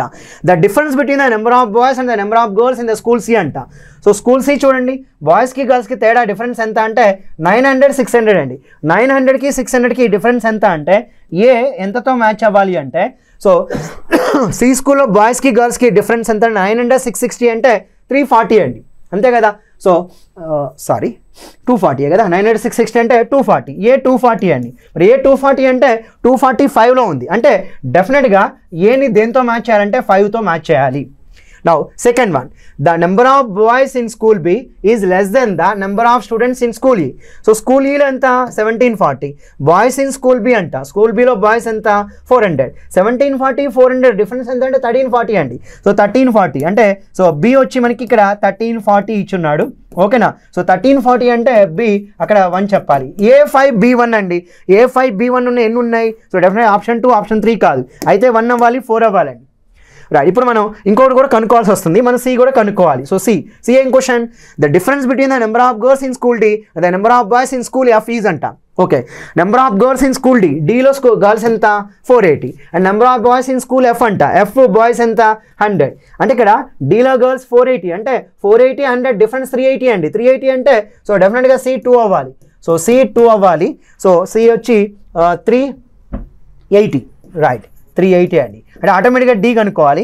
సో ఇప్పుడు C2 వచ్చేటట్టుగా A5B1 C2 వచ్చేటట్టుగా ఆప్షన్ 4 అండి, అంటే D3. సో D3 ఉంది అంటే అంత 40, అంటే ఇక్కడ మనకి ఇది 40 అవుతుంది. అంటే ఇక్కడ 240 1340 380 40. అంటే ఇక్కడ మీరు సో ఒక టేబుల్ ఇచ్చాడు, ఒక బార్ డయాగ్రామ్ ఇచ్చాడు, ఒక పై చార్ట్ ఇచ్చాడు. నేను టోటల్ 6 స్కూల్స్ తీసుకున్నా, టోటల్ స్ట్రెంగ్త్ ఎంత, టోటల్ బాయ్స్ ఎంత, టోటల్ అంటే ఒక 5 క్వశ్చన్లు ఇవ్వాల్సినటువంటి ఇన్ఫర్మేషన్ని ఒక్క క్వశ్చన్లో మనకి ఇక్కడ ఇవ్వడం జరిగిందండి. కాబట్టి ఇది డెఫినెట్గా టైం కన్జ్యూమింగ్ పేపరే. సో అంటే bar diagram and pie chart కలిపి ఒక క్వశ్చన్గా మనకి ఇచ్చాడు. సో చివరి ప్రశ్న అండి, 25వ ప్రశ్న. సో ఇది కూడా అలానే ఇచ్చాడు, ఒక టేబుల్ ఇచ్చాడు, ఒక లైన్ గ్రాఫ్ ఇచ్చాడండి. సో లైన్ గ్రాఫ్లో ఇది 600, ఇది 900, ఇది 900, ఇది 1800, right. The graph given below shows the sales of cars in thousands of unit, అన్ని థౌజండ్స్ అండి, by a car making company A in the year 2022 2023, 20 నుంచి 23 వరకు. And the table given below shows the ratio of the production of cars to sales. Cars ప్రొడక్షన్కి సేల్స్కి మధ్య ratio అంట. So study the graph and table carefully and answer the question. So line గ్రాఫ్ని టేబుల్ని జాగ్రత్తగా పరిశీలించి ఆన్సర్ చేయాలి. Question ఏంటి? If the average production in these 4 years is X and the average sales of these 4 years is Y, then x = y. ఇప్పుడు మనం total production ఎంత, total sales ఎంత కనుక్కోవాలండి. సో టోటల్ ప్రొడక్షన్ ఎంత అండ్ టోటల్ సేల్స్ ఎంత, ఇది నేను కనుక్కోగలిగితే ఇక్కడ ప్రశ్న అనేది చాలా ఈజీగా అయిపోతుందండి. సో మనం ఇక్కడ కనుక్కోవడానికి ప్రయత్నిద్దాం. సో 4 yearsలో ప్రొడక్షన్ ఎంత, సేల్స్ ఎంత. ఒకసారి మీరు చూడండి. సో అన్నీ కూడా ఇక్కడ మనకి ఇచ్చిన ఇన్ఫర్మేషన్ ప్రకారం అయితే అన్నీ ఇక్కడ క్వశ్చన్ అన్నీ సేల్స్ థౌజండ్స్ కదా, అక్కడ ఇచ్చిందన్నీ థౌజండ్స్ ఇచ్చాడండి. సారీ, ఇవన్నీ థౌజండ్స్లో ఇచ్చాడు. కానీ ఇక్కడ 2020లో నాకు ఇక్కడ 6,000 అండి, 6,000 సేల్స్ ఇవి. సో సేల్స్ కదా వాడికి చెప్తుంది ఇక్కడ. The graph given below shows the sales of cars, ఇవి సేల్స్. సో ఇక్కడ 6,000 అంటే ఇక్కడ సేల్స్ 6,000 అండి. మరి ఇప్పుడు 2 parts 6,000 అంటే 1 part 3,000, 3 × 3,000 ప్రొడక్షన్ వచ్చి 9,000 అవ్వాలండి. చూడండి, 2 parts 6,000 అంటే 2 × 3,000, అప్పుడు 3 × 3,000 9,000. నెక్స్ట్ ఇక్కడ 2021లో 9,000 ఉంది. మరి ఇప్పుడు 3 parts 9,000 అంటే సేల్స్. సో 3 × 3,000, అప్పుడు 4 × 3,000 12,000 ప్రొడక్షన్ అవుద్ది. నౌ 7:6 అంట. మరి ఇప్పుడు ఇది 18,000 అండి, 18,000. మరి ఇక్కడ 6 ఉంది, 6 × 3,000 18,000 అవుద్ది. కానీ ఇక్కడ అప్పుడు ఇది 7 × 3,000 21,000 అవుద్ది. Okay, production. నా ఇక్కడ 2020లో 9,000 అండి, 3 parts. So 3 × 3,000 so 9,000. అప్పుడు ఇది 5 × 3 15,000 అవుద్ది. వాడు అడుగుతుందా ఏం లేదు. ప్రొడక్షన్ సేల్స్కి యావరేజ్ 4 yearsలో కలిపి యావరేజ్గా ఎంత నిష్పత్తి ఉందో చెప్పాలి. ఇదేమో ఎక్స్ అనుకోన్నాడు, ఇది వై అనుకోన్నాడు. యావరేజ్ అంటే total by 4, total by 4, 4 4 cut అవుద్దండి. బట్ టోటల్ ఎంతో కనుక్కుందాం. సో దిస్ ఈజ్ ఎక్స్ అండి. ఎక్స్ వాల్యూ 21 42 56 అంతే కదా. 21 42 ఓకే సారీ 57,000 ఎక్స్. నా వై ఎంత కనుక్కుందాం. వై సో 9 9 36 42,000 అండి, 42,000. మరి యావరేజ్ అన్నాడు కాబట్టి బై 4 చేయాలి. అప్పుడు మనకి x = y అన్నప్పుడు 4కి 4 కట్ అవుద్దండి. అప్పుడు మిగిలేదు ఎంత 57:42. మరి 57:42 అంటే 319 times 314 times అండి. So your answer will B 19:14 is the correct answer for the given question. కాబట్టి ఈ యొక్క ప్రశ్న థర్డ్ ఆప్షన్ 19:14గా మనం తీసుకోవచ్చు. ఇదండి 26 ప్రశ్నలు ఇచ్చాడు టీజీపీఎస్సీ గ్రూప్ 2 మెంటల్ ఎబిలిటీ ఏరియాలో. సో ఫ్రెండ్స్ మీరు మా యొక్క సిఎస్సిఏ నుంచి జనవరి 2025 నుంచి forest beat officer, sub inspector of police and group 4 ఇటువంటి ఎగ్జామినేషన్స్కి ప్యూర్ మ్యాథ్స్, రీజనింగ్, అర్థమెటిక్ సంబంధించినటువంటి ఆఫ్లైన్ అండ్ ఆన్లైన్ తరగతులు ప్రారంభిస్తున్నాం. ఈ యొక్క సంక్రాంతి నుంచి కనుక మీరు రెగ్యులర్గా మా యొక్క చరిష్మా సాయి ఐఏఎస్ అకాడమీ యొక్క యూట్యూబ్ ఛానల్ ఏదైతే ఉంటుందో ఆ యొక్క యూట్యూబ్ ఛానల్ ఫాలో అవ్వండి. అదేవిధంగా ఈ యొక్క డిస్క్రిప్షన్లో మా యొక్క చరిష్మా సాయి అకాడమీ యొక్క వాట్సాప్ ఛానల్ లింక్ ఇచ్చాము, టెలిగ్రామ్ ఛానల్ లింక్ ఇచ్చాము. వెంటనే దాన్ని క్లిక్ చేసి మీరు జాయిన్ అవ్వండి. ఇప్పుడు నేను చెప్పిన 26 ప్రశ్నలు దానికి తెలుగు అండ్ ఇంగ్లీష్లో క్వశ్చన్ అండ్ సొల్యూషన్ కావాలి అనుకుంటే పీడిఎఫ్ కోసం మేము హాయ్ అని పెట్టమని చెప్తున్నాం. దానికి మీరు హాయ్ పెట్టగలిగితే నేను వెంటనే మీకు పీడిఎఫ్ పంపించడానికి ప్రయత్నిస్తాను. ధన్యవాదాలండి. మరొక కంటెంట్తో నేను మరలా మిమ్మల్ని కలుసుకుంటాను. Thank you very much.